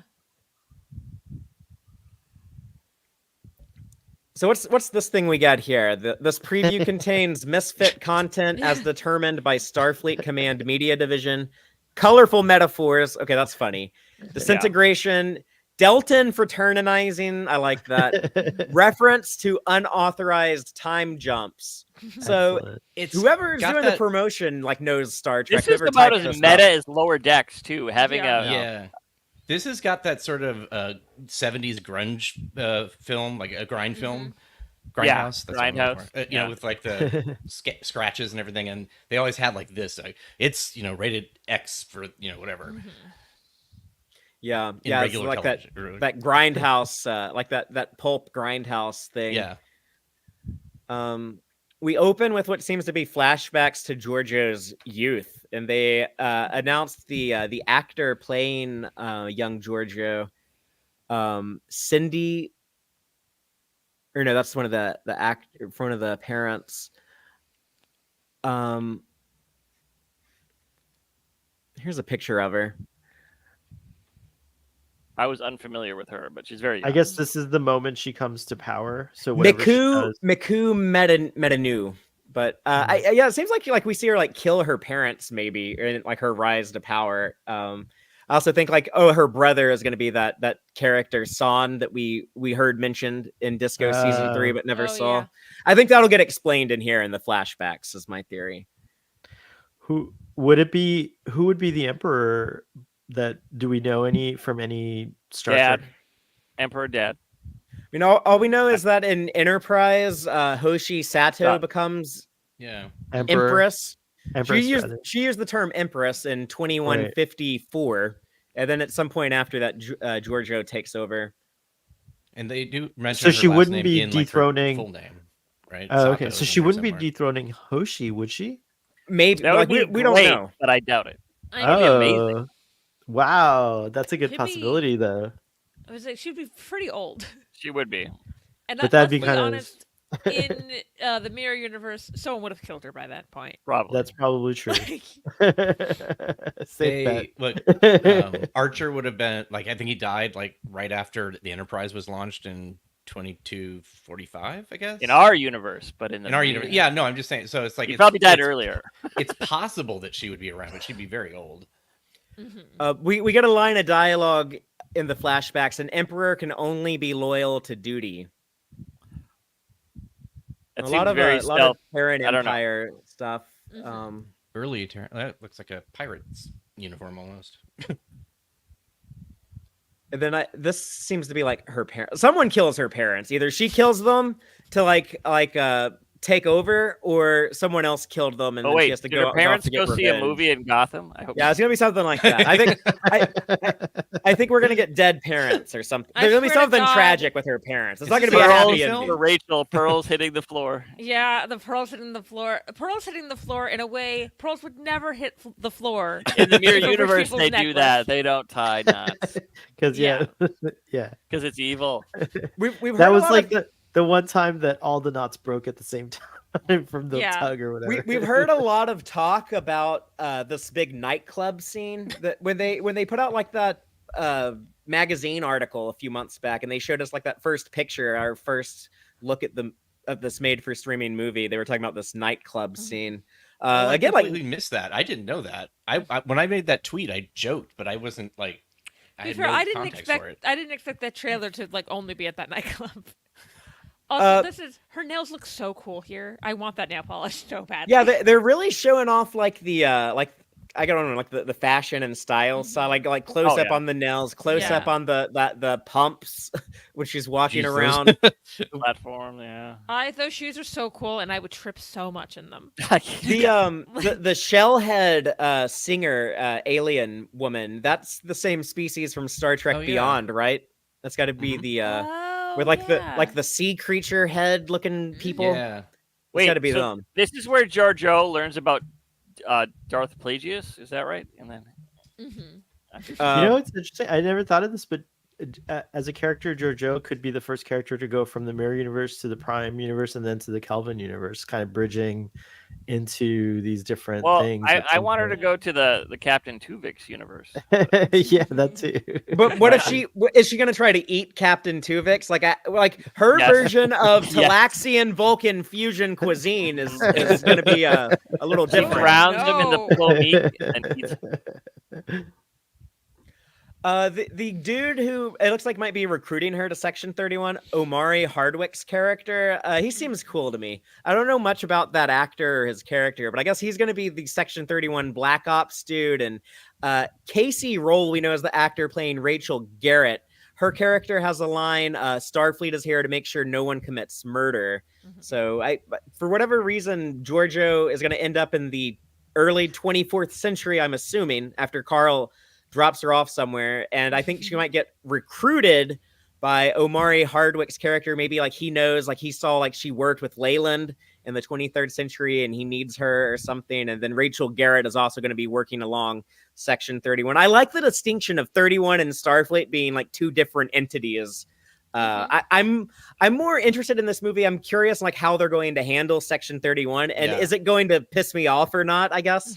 Is kind of what I'm more worried about going into it, but I do like that. I think that's important. If they're gonna have Rachel Garrett here as like the voice of Starfleet, and her actually be like a by the book Starfleet person who would maybe like they would steal the Enterprise to go save Spock in Star Trek 3 if they needed to, but otherwise they're not going to be out there like committing a lot of crimes or like putting innocent lives in danger or anything like that. Because you got to have like some good guy voice in here.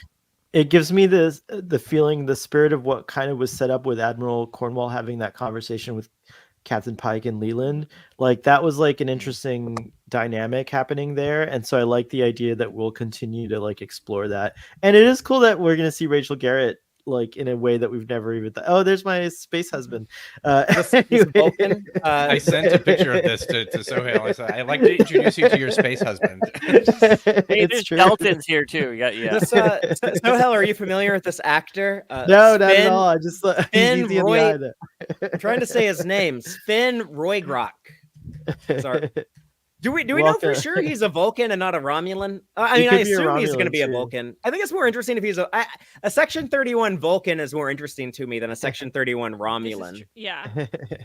He's a South African actor or South African born. That is true. So on the salon last night, Matt claimed him. I claimed him before the salon, so it was just whatever. He's a poly husband. Anyways, he's poly. There he goes. See, I fixed it. I think he could be everyone's Star Trek husband. Like there's like a lot of people. This character's look is really cool. This is Casey Roll. This is Rachel. This is the character with your name, Rachel. Oh, then I think I got confused. That was supposed to be Rachel Garrett. This is the red lady. The wig is, the non-uniform. Yeah. That she's undercover. She's alive. This makes that reference to Garrett in Picard season 3 pretty cool, like cooler, I guess, because like Yeah. we're gonna get to see Red more of Lady. Rachel Garrett. Yeah. So she's the Red Lady, which is Yeah, now pretty when but also like going back and watching yesterday's Enterprise with the Next Generation, you know, if this character does like cool stuff here, we'll be like, oh, this woman who dies, I cared about her because she was so cool when she was hanging out with Michelle Yeoh and Sam Richardson. Oh, yeah. Speaking of which, Sam Richardson are only the second Commodoid that we know of in Star Trek. clearly. But I mean, for all we know, like anyone could be a Commodoid, right? But That's right. right. That's true. I love he's it, though, that- also Should have had been a Vendorian. someone asking it to like he's a huge Star Trek fan. I'm always like so happy when I discover the actor who's getting to like be in Star Trek is like a huge Yeah. fan. yeah, Sam It's also Richardson. encouraging What to was see how he many in? more Star Trek fans are He getting was to be in in Star Veep. Trek. He's in He has Veep. like a small role in Ted Lasso. Yeah, he's in Ted Lasso. Yeah. He does a I lot of agree comedy with- stuff though, right? He's kind of. I don't Yes, think he's a gonna lot of- be. I don't think he's gonna be super comedic in this movie, but I think he's known for the comedy stuff. I agree with Benji. I don't know if it's far-fetched to think about it, but I hope the Enterprise B does appear. That's what I and- was really hoping for. I want That would be cool. Captain Harriman. I want Captain Harriman in this somehow. It would be so rad, and then I would just like them to do an Enterprise B show. Let's just like if Well, you maybe could get that's the backdoor pilot. I'm Yeah, it would be I'm sure he's amazing. not. I'm sure he's not aggressively expensive after doing Succession. Like, He But might just what- want to do it to return to the role. It was such an interesting character, you know, like he's such to an have. interesting character. Yeah, I think you could do something like really cool with Captain Harriman as like this dude who's like he's so devastated. His first day captaining the Enterprise, he got like the greatest Starfleet legend ever, James T. Kirk, killed, and he's just for 30 years he's just been weighed down with like the shame of this disgrace, and now he's like this guy trying to make up this grizzled old veteran in like Section 31 trying to like make up for it or something. I think that would be it'd be really cool cool. if like there's like a reaction to the Enterprise B as like kind of like a, I don't know the terms, but the one that comes to mind, like the Jonah of the fleet because of what happened. Like it gets this cursed like you know like reputation or whatever. But also- Jonah. What? I was like, what did I don't Jonah know do what to you? like I don't know. I'm just saying something. It's like but you get the idea. It's wasn't Master and Commander the unlucky factor, right? Like you know what I mean? Like when sailors they have all these superstitions about. I saw like- that movie one time 22 years ago, and I love that movie. Yeah. I have to loved watch it it too, again. but I haven't watched it again. But anyways, the Enterprise B has to like kind of redeem herself in a sense. The crew, the captain, everything. It'd be neat. And what if Rachel Garrett becomes the first officer of the B and goes on to captain the C? That might be an interesting like. We start with the development as Enterprise well. B, becalmed in space. Yeah. Starfleet, finally, the class of starship that's the Texas will get the love it deserves on screen one day. Are you talking about the ambassador class? Yeah, the ambassador class. Can you imagine? Just Oh yeah, like, I don't really need to see the Excelsior class Enterprise B. I mean, I'd like to see it, but I just want to have Captain Harriman. I would rather just have like Alan Ruck be in this than Yeah. I care more about Alan Ruck than the Enterprise B. I guess is my point. That's- But It's fair. I would take the Enterprise B if it meant getting some Captain Harriman, some continuation Right. with like that character we barely see in Star Trek Generations. Well, it's also because I've Alan always Ruck is loved, such a good actor that I'm like, I want more of this like very interesting character with him playing. But we'd have to it. change it. The episodes would have to drop on Tuesday. So No, I'm also like I'm dying to point out, just in case anyone doesn't know, Comaloids, shapeshifters, Amon's character, Star Trek 6. So in case anyone out there watching the stream forgot, this character is going to be a shapeshifter because he's going to be the same species. Amon, who helped played the character Marta, who helped break out Kirk and McCoy from prison in Star Trek 6. That's a very cool asset to have on your Black Ops Section 31 team. Someone who can go undercover as a shapeshifter. So, and a Delton. A Section 31 Delton. I don't know. That might be so that, cool. that could be some problematic territory. They're gonna have like her like using like her like Delton seductiveness for sinister Section 31 means maybe, but nope, it was on record for her. Yeah. I mean, like the Delton and the Vulcan are the only things that really make this look Star Trek. And a bald-headed alien and a pointy-eared alien is like a lot of like, I don't know, you could be a Harkonnen from Dune or like an elf from Lord of the Rings and look like those. So even those aren't like super specifically Star Trek looks, but I'm glad that they're included in here. Like I want it to feel like Star Trek. I want to feel like some sense of that universe as I'm watching this. It kind And of the looks like it first- could be a Blade Runner show too. I mean, Yeah. really. But... I'm almost Like this dude. He looks like he's Oh, out yeah. of Gears of War, the video game. I'm almost wondering if that they're still working on a lot of the effect shots, so it's like what we have mostly done is the stuff that didn't need effect stuff, which is the stuff in this nightclub. Possibly. That would make sense. I'm talking about this trailer with you guys to make me actually more excited for Section 31 than I was before. So, thank you. This dude is Robert Kaczynski. And the Delton is Humberly Gonzalez. I'm seeing hints of like the kind of technology of the period, and it's really exciting. It looks kind of like on brand with like the darkness of that, kind of those bridges. They were a little, not dark, but like they were like more like transitioning from buttons to screens. Which And I bridge? saw that. Which bridge? Not are the you talking bridges, but just like the technology in the background looks like it's going to be really interesting for the Rachel Garrett period, that like Lost Era or whatever. It's because we're going to see the evolution of like from whatever the look of Star Trek 6 is into the TNG look, which is kind of interesting to me too. Yeah, this dude tailoring- looks kind of Borg. He looks kind of Borg-like. He does. He looks like the Edge of Tomorrow armor from that Yeah, Oh, he I've never seen that, but it made me think of that too. Okay, you should watch Edge of He's- Tomorrow. That is my Yeah, it's Edge good. of Tomorrow is really good. Also, the tailoring on Michelle Yeoh especially, and I think on Rachel Garrett in the back, it's harder to see that. It's so good, and I was like, I don't know how to make stuff like this, but I want to. Like, I think you have to find a Romulan to make shoulder pads like that. But Our friend Giraffe might be making these outfits. That's what I said, collaborate Romulan, right? with. Although I can't tell if Rachel Garrett is like wearing a cape in the back, or if it's just like the wall behind her is a kind of similar color. Oh, I don't think she has a cape. Yeah. I don't No think capes.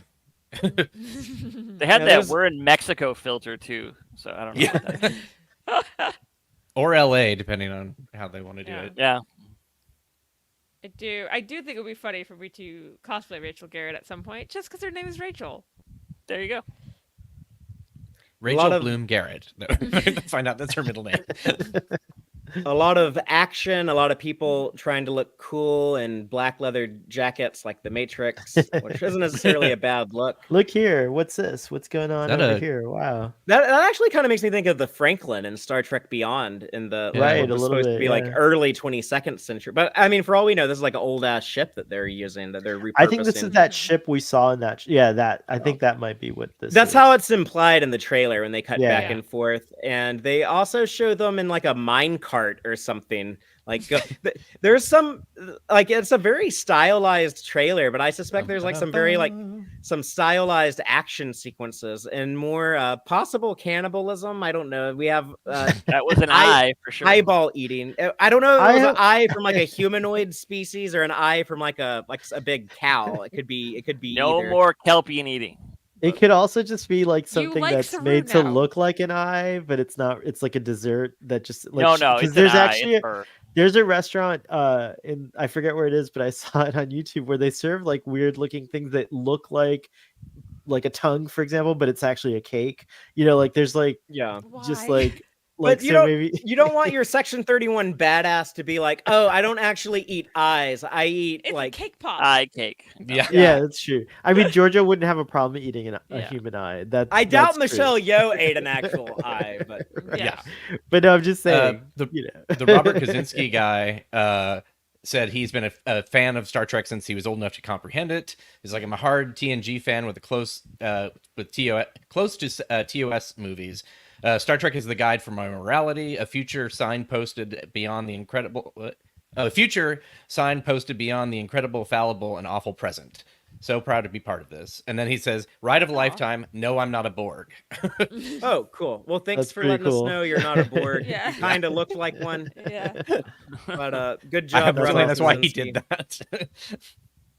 He's if probably he's everyone that kept big of a Star Trek fan, he knows that's what people are thinking. Yeah. You see here the I almost because he only has the eye thing on in that one scene. I'm wondering if he's just Yeah. like a sniper. Oh yeah, maybe. He's definitely Yeah. like I get like soldier vibes from him. He's Mhm. definitely like some like maybe like experimental science, like super Yeah. soldier type stuff. Someone experimented on this dude, maybe, or maybe he enhanced himself. I don't know. This show has the potential to kind of like fulfill Or what a lot of movie folks have. made for streaming movie, but possible But- set up for a show. We might be seeing a lot more of the Star Trek universe that we would never see through the Starfleet Yeah. perspective, which is pretty cool too, because there's a lot of variety out there that we're not seeing, that we just imagine is there. So it's cool. I think it's really smart to be bringing some of these people in too, because if you look at like their social media, there are people who don't watch Star Trek. You can tell they know that person. And they're like, Yeah. wait, Michelle Yeoh is in this? Is Yeah. she part of Star Trek? Stuff like that. So it's like I think it's going to bring in more people because they're like looking for that person who is on their favorite soap opera or It was whatever. very cool. The trailer being like Academy Award winner, like Michelle Yeoh. It looks like they're trying to get like this whatever this like this little ball thing that like this dude is like presenting to Emperor Giorgio here. This might be in a flashback, and like it opens up, but whatever is in it, you see Omari Hardwick running around with in one of these shots.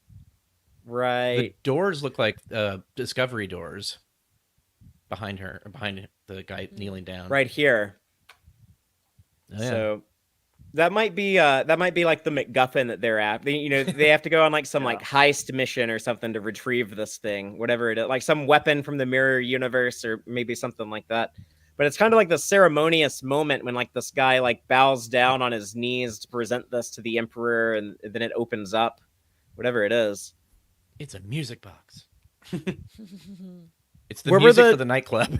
Where were the Discovery doors? Yeah, looks like this is on the Discovery set that's where That they makes shot sense. this. They would use all those assets. So these doors were still standing as of March of this year. They had not been destroyed yet. And I bet this is something that's going to be repurposed for the Academy. I bet we see like these doors show up on the Academy show. Yeah.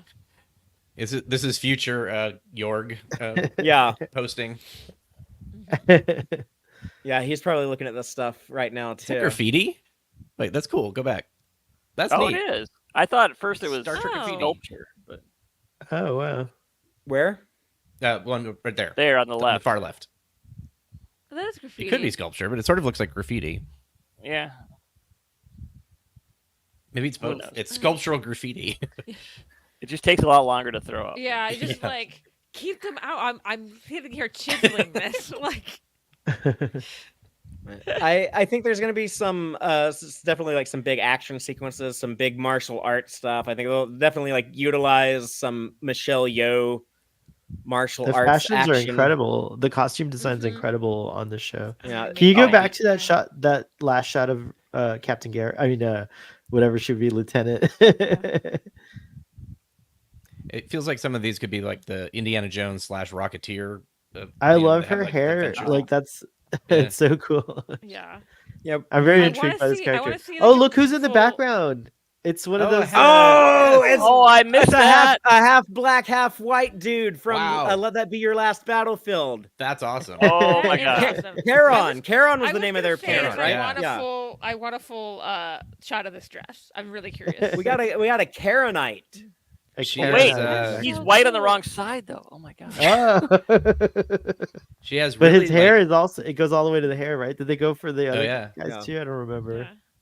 if they just she had has regular very hair. like she's like Pris, but very cleaned up. Yeah.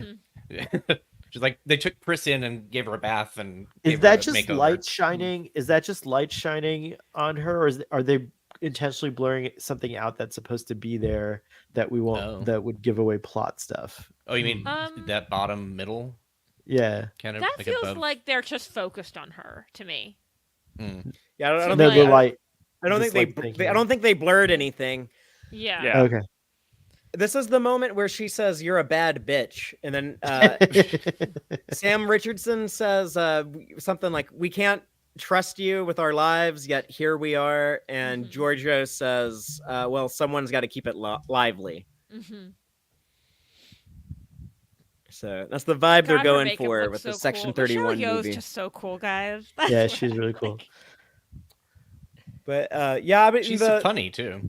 Oh, the yeah. trailer. Is- Oh, The trailer Very didn't give me exactly what I was hoping for. I wanted to see some more like recognizable Starfleet or recognizable Star Trek. But I'm curious about this Vulcan. I'm curious about this Delton. I'm curious about whatever Section 31 is going to be doing in the early 24th century, assuming that is the time period. So Yeah. I'm currently I'm intrigued, but I'm not enthused. But I I've might never get been there. I've never been a fan of the Mirror Universe or Section 31, but I have to admit that this like era of Star Trek is doing a pretty good job of at least making it entertaining. So where it's like neither of those things are why you go to Star Trek, but also I'm like, it's Michelle Yeoh action film in Star Trek. I wouldn't miss it, of course. Yeah.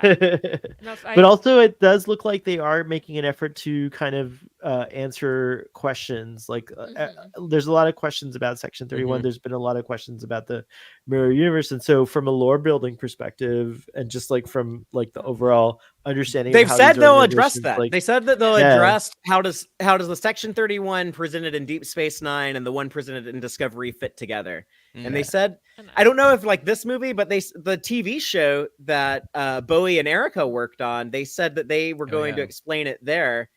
And I feel like they're going to, whatever explanation they had to think up there, they're just going to transfer over to this. So that's pretty cool. And then I'm also just glad to see that they, in a way, I'm like not happy about it, but I'm also glad that we didn't see the Starfleet at all. It's gonna be a surprise to see what uniforms with the ships, like all that stuff's gonna be really cool to if we do even get. I mean, Rachel Garrett is in the movie, so I think I think we'll see her getting assigned or whatever. Yeah, but wouldn't it be cool? Just give me one shot of her in a monster maroon, like in her first scene, she has a monster maroon on, and then the rest of the movie she's in like the weird fashionable outfits. Like that'd be that's what I'd be okay with that. There's in the big crowd scene, it's really blurry, so you can't really tell, but almost maybe like a bird person, like a Dr. Miglimo. Like it's really hard to tell because it's just like a Aurelian, maybe crunched. More live action bird people. Yeah, it doesn't, not so much. I don't know. I think I've talked about this before. I have to go to work now. So goodbye all. This is work. I know, but they pay me more at the other one. No offense, anyone here, but so long, Joel. It was good nice to see you, Joel. Yeah, have a good day at work. I was gonna say, I have a friend who's like favorite characters, Georgia. So like every time I'm able to be like, look, it's actually happening. It's always like so fun to just text that one friend. So they also announced the new show, the live action comedy. That the only thing we know about, I guess, is the little tagline they gave us and the two people developing it, the two writers in charge, Justin Simeon and Tawny Newsome. Who knows if this will actually get picked up? This might not go into production, but I was very, very shocked. I wasn't expecting them to say that a new live action show was in development. After they explained that it's going to be a live action comedy, I was like, oh, this is going to be much cheaper. There's a reason why this got the green light and the Terry Matalas Picard continuation did not. This is going to be a much cheaper show. It sounds like this is going to be kind of like a reality TV spoof, but the tagline, Federation outsiders serving a gleaming resort planet find out their day-to-day exploits are being broadcast to the entire quadrant. What do y'all think of that? The Ryzen Office. Yeah. I know there was something that compared it to like it's going to be on Parks and Ferengi Rec TV, and I think. I am cautiously optimistic. Like honestly, if Tawny Newsome wasn't involved, I think I would be a lot more. There would be a lot more trepidation. But I was like, no, Tawny gets it. Like I very much have proof of that. She's definitely proved herself. And I was like, I like sitcoms, and I feel like we actually, not in Star Trek, but in general, sitcoms I feel like are dying. So I'm like, fine, if it has to be a Star Trek sitcom, great. I get Star Trek jokes.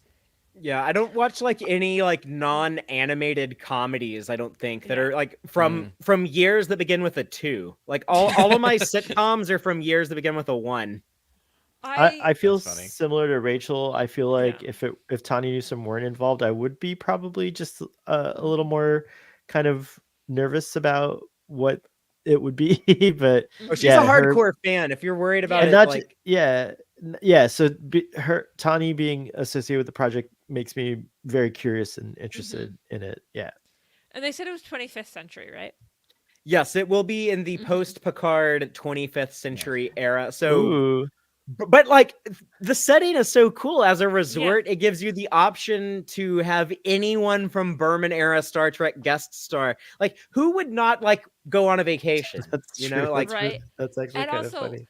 let's be honest. Like, say it's gonna be set somewhere nice, like, or like it's maybe that'll be an enticement for the actor. It was like, hey, we film at this near this resort. Come, have a great time, do a couple jokes, get a paycheck. Isn't it great? Like, They could actually film it in California. yeah. Probably find something that looks like it compared to Canada. mm, Mm-hmm. yeah, it's probably going to be I- in Toronto using the AR wall pretty heavily just for Yeah. budget reasons. but- Budget reasons. Picard I- was so expensive to shoot in LA. It was Larry Nemechek said that someone actually did like a calculation. If they were going to continue something post Picard and rebuild those Titan sets in the Mhm. Stargate, like it would actually be cheaper to tear all of that down and move it to Canada than to continue continue shooting in Wow. LA. So I do think like any live action show announced anytime soon, it's all going to be Toronto based. They seem to be investing really. They renamed like the Pinewood Toronto building, like the Star Trek studio building or something. Like Yeah. this is going to be that's probably not the answer that Aaron wants to hear. Like I love it when they shoot, No, here I in know. LA, It's like but Yeah. I think in that Okay. picture with the Charon, is that what they are? The split? Yeah. There's also it could just be somebody's ponytail or something, but the right behind it, which is kind of blurry, if you move it back and forth, it looks like those aliens that were in Star Trek 4 that had kind of like the furry face and I'd have to look for it, but one of the Federation Council members. yeah. The ones with like the really fake face. I know who you're talking. I love Yeah, those yeah. dudes. Yeah, I think they that's look. one of them. It looks like a It might plastic be. head. And Yeah, then- it might be and one of them. I think we talked about this a bit on the slot. We don't know, like as far as we know, like, I'm we doing have frame not by gotten frame. any idea if Tawny Newsom's on this show, right? Or is she just writing? No, and that would be weird because like, is Yeah. she going to be playing a new character? Would she play? She's a Mariner, yeah. But if she's playing Mariner, then she has to be Mariner, who is 20 years older than how she was Yeah. when she Yeah. appeared on Strange New Worlds. But- Mhm. That would be weird. Yeah. But you could say like, oh, that was me in my 20s, and this is me in my 40s, and I age really I well. age great. like, Like Tawny Newsome, I think, is like in the middle, like in her 30s right now. Yeah. So you're like, oh, I'm in my 30s, so I can play 20s or 40s. Yeah. That could And work. she looks lovely, but I mean, like, she's only going to get older, so she's only going to like look more and more appropriate, I guess, going Yeah. forward. that is how aging Don't tell her works. that. I say that's how aging works, and then some people I'm like, why aren't you aging? Hi, Paul Rudd. Yeah. Look older. All right. I don't- Thank you. Can't believe I thought of. I'm Paul not. Rudd thing, which- I don't really like have my head wrapped around this. It's like such like new Yeah. sudden information, but it really caught me off guard. It was a big surprise. I guess it is encouraging to know that they're developing things like this. Like they're spending money on development. It means Paramount Plus, even in all like the chaos of Paramount changing owners and stuff like that, they are wanting to expand Star Trek. They're wanting to grow and develop Mhm. more live action shows. I don't know if That any of is you have any super other thoughts. That's super encouraging. Mhm. Yeah, and I'm just it's from what you're saying, it sounds like it's going to be a very easy to do show, and we don't even know anything about like what they're planning. It could be something like that replaces what Short Treks was, but a comedy twist. It could be like half-hour episodes, or who knows what the details are at this point. But yeah, I am excited because of Tawny Newsome, 100%. Mhm. That was it for the Star Trek Universe panel. But earlier this morning, today, what do you got, Aaron? Oh, that never mind. Sorry, that was the right panel. I was thinking IDW, but like that. Never mind. It's been a long day. There was the Star Trek Prodigy panel today. They did a screening of the Yes. season 2 episode Cracked Mirror, and Kate Mulgrew showed up with the Hageman brothers and Dow actor Brett Gray. It was really cool to see their interactions in the kind of videos surrounding SDC that they're doing, like for Prodigy and stuff. Like I feel like Brett Gray and Kate Mulgrew have like such great chemistry. I just almost want to see them do a movie Yeah. together. Like that's just like Oh God, not I even saw related to Star Trek. Like one it's pretty one awesome. of the, like, you know, interviews they do where they pull up like her like one of her first like Entertainment Weekly covers, and he points out, it's like, that was the year before I was born, and she was like, Yeah. She rolled it up and hit him with it. Yeah. and Mick Jost got to interview them and the Hageman brothers, and there's like I don't even know about this, but there's this Wolverine bucket that's supposed to be making fun of the Dune bucket that like they came out with for Deadpool and Wolverine, and then so she's asking about it, and Mick has to explain like has to try to explain like what's behind it. It's just hilarious. So everyone go check that out if you haven't. That's It's great. I pretty need funny. to find that. But Kate Mulgrew was Oh. she was thanking the fans. She like praised fans. It was like, thank you for flying that airplane over the Netflix building. It seems to have worked. So she that was cool. That like she runs around telling that story now. Like Kate Mulgrew, like we all spend all our time talking about like these Star Trek actors. I love it. Like, oh, the Star Trek actors are like running around talking about like how good the fans are. You know, that's cool. I was like, oh my God, she's acknowledging us. I know. It's Like, we're trying to think of like we need to do another one for you know, just to talk about season 3 or something. Though we've done it already, but that seems like it kind of would be a good continuation of that theme, as opposed to like trying to do a plane for Lower Decks or something like that. yeah. We live in It was such a cool reasonably time. priced. Every actor who's played a captain of a lead on every show is still alive, right? As far as I know, right? Like all the captains, the leads are So yes. yeah, it's such a neat God, time I'm worried. I'm worried. I know. Knock on wood. Yeah. I know. Last time But we what did I that, mean- like somebody died. There's like a huge opportunity. That's what happened to me, Aaron. Yeah. Like, not about Star Trek. Oh. Angela Lansbury. Yep, that story. I think there's a huge opportunity to do like a mega captains panel, like or something like that at a future event, which would be pretty neat. If William Shatner can If William Shatner show up could- for it Cisco every and yeah, exactly. I will. Yeah, it's true. It's hard to get this Avery Brooks as and well, yeah. William Shatner together would be Yeah. interesting. I was saying Avery Brooks is still alive, but They've been together. There's I like would just- on the captains. Yeah. Yeah. Well, and they've Sirach Lofton has talked about some green room incidents between William Shatner and Avery Oh. Brooks that Oh, I I don't want remember. to I don't want to repeat, but like they're out there. Okay.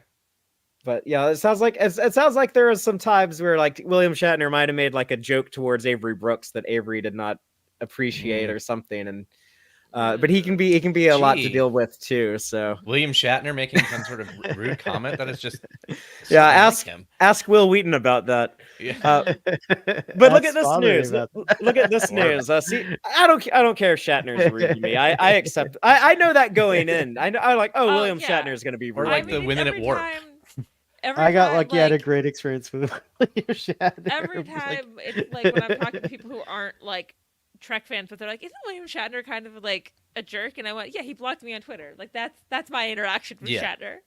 Like, He yelled at me when I was 15 because I wasn't going fast enough in line, but I had a heart transplant or heart condition at the time, and it was like I couldn't go faster. So yeah, Yep, that that was my sounds first about right. interaction with him. Sounds about right. Yeah. But November 12th, we can take home a Star Trek Prodigy on season 2 on a nice, Yay. beautiful physical media set. Then you don't have to worry about like So Netflix excited or about that. Paramount Yeah. Plus, like anyone else drive. You'd be like, Yeah. no, I have my discs right here. I can watch it whenever. I also Somebody like comes to the it's- door and just takes your disc from you and goes away. Like, what?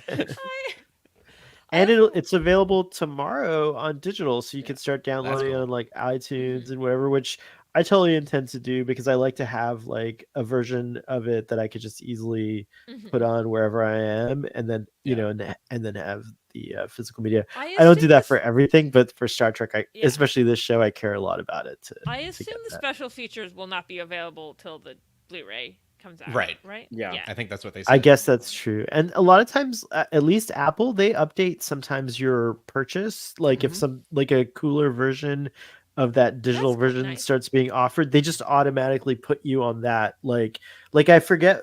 I bought like the Star Trek movies like a long time ago, and they automatically got updated to the new 4K versions. Oh, just wow. the Oh, same that's great. purchase. that I had. I didn't have to repurchase them, so I appreciate that about digital, Yeah, that's nice. even though it's volatile. Yeah, it could be gone the next day too. Yeah, exactly. I have plenty of movies that I've bought that I no longer have access to. with Yep. with Apple or with something else. Something else that, whatever they sold it through, or like just like websites that don't exist anymore.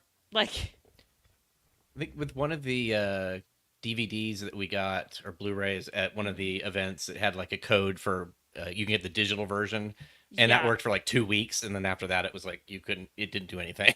Yeah, no, I'd had, I think, a digital code for maybe like Star Trek Beyond. And Yeah, I think whatever that's what ours website that was, website doesn't exist anymore. Yeah. Yep. Um, It's probably the same which thing. is why it's nice to buy physical media. Which is why, like, But And also, there was a like- panel there's a but, like, panel also today like for putting Prodigy, it on your right? Blu-ray players Yes. and on your 4K TV is Right, always that- going to look that's nicer than this. streaming it. Yeah, that was where they announced the Oh, right. No, sorry. Yeah. the- No, I guess there was a panel, but it wasn't like in Hall H, so there was like gonna be like a announcement of a future, like what the future is for Prodigy or Oh. anything like that. Yeah. Nah, it doesn't sound like it. Yeah, they're not gonna. If you were hoping that today they were going to announce like, I oh look, was. season I 3 was. greenlit. Yeah, that was. Well, you should have asked me Happening. yesterday, so hell, and I would have told you that was not going to happen. And you. I had a would've- missing. Um, I had a missing day. I had a long gig yesterday. It was like an all day gig that went into the evening, so I missed I missed it all live. I had to catch up today, so I have a lot of I- gaps in my I would information. say if we, The fact that Aaron was texting me like while news was coming out, I'm like, there's probably nothing big coming with Prodigy if he's got that kind of time. So it's like, yeah, that's fair. I think the only thing really announced at that Doctor Who panel was that the Lower Decks mobile game is getting Doctor Yeah. Who stuff, right? Right. that was an interesting look for the way they drew when they're in the Doctor Who universe. Yeah. They did talk about the possibility of Russell Davies writing an episode of Mhm. Star Trek, and also vice versa, Alex Kurtzman doing a. I was like, A Doctor That's Who. what we you talked both- about before. You Yeah. both seem very busy. Like, if you Yeah. But they're both like writers at heart. You know, Yeah. they both Yeah. came into this like as writers. You know, like I think Rick Berman started off as like a producer or editor of documentaries. Mhm. And then ended up being in charge of Star Trek. Whereas like these dudes were both like they started off as like, oh, I like to write scripts, and then ended up being in charge of Star Trek and Doctor Who. So I think that's cool if Russell T Davies wants to write a Borg story. Maybe that would make like a good long Trek, as Trek culture likes to call these made for streaming movies. If the Section 31 thing does well, maybe we'll get more anthology type outings Although like it- that. As I was watching him being like, I love the Borg so much, and I went, yeah, actually, the guy who brought the Cybermen back, that tracks. Like, Yeah.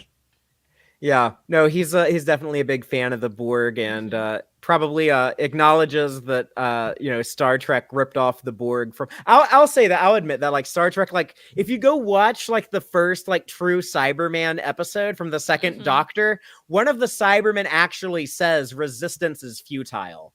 Yeah. Like- But we did get this from IDW today, the Star Trek number 500. Their big celebration of their 25 years of Yeah. Star Trek comics. 5 Wow. stories through fan favorite eras, from Lower Decks to Strange New Worlds. Plus, don't miss out on the prelude to 2025's big event. So that's out for people keeping up with the Let's Star see. Trek comics. is the person right in front of Picard, is that Shaw? Yes, that is Okay. that is young Shaw. He's in like a, or no, that's actually old Shaw. I guess he's in like his Picard season 3 uniform. But they've had young Shaw show up in some stuff that I think Aaron's even done I like drew him. Yeah. a cover that had him on it. So, but yeah, IDW's been doing some good stuff. I'm behind. But So What's this, this Aaron? is something it's a crossover with Lower Decks and Star Trek in the episode that I absolutely love, and I knew nothing about it and had no input or no cover or nothing. Heather sent me a message. I'm really sorry, it's a one shot. I was like, okay, but it's kind of cool. That does look really fun. Yeah, So through the That does Delta look fun. Triangle, somehow they like connect it, which is cool. That's a good way to do it. And we Nice. saw when they showed us profiles of the characters from the animated series, they looked like the animated series on Lower Decks. So that's kind of cool that they kept Oh wait, that. they did? Yeah, yeah. Yeah. I didn't see Unlike that. in season 1. Landrew. Lower Yeah, Decks. beta 3. Yeah, beta Yeah. 3. Oh, sorry. Yeah. Okay. Never mind. Yeah. Yeah, so that was. It's I thought there was cool. like part of this. I'm like, wait, what?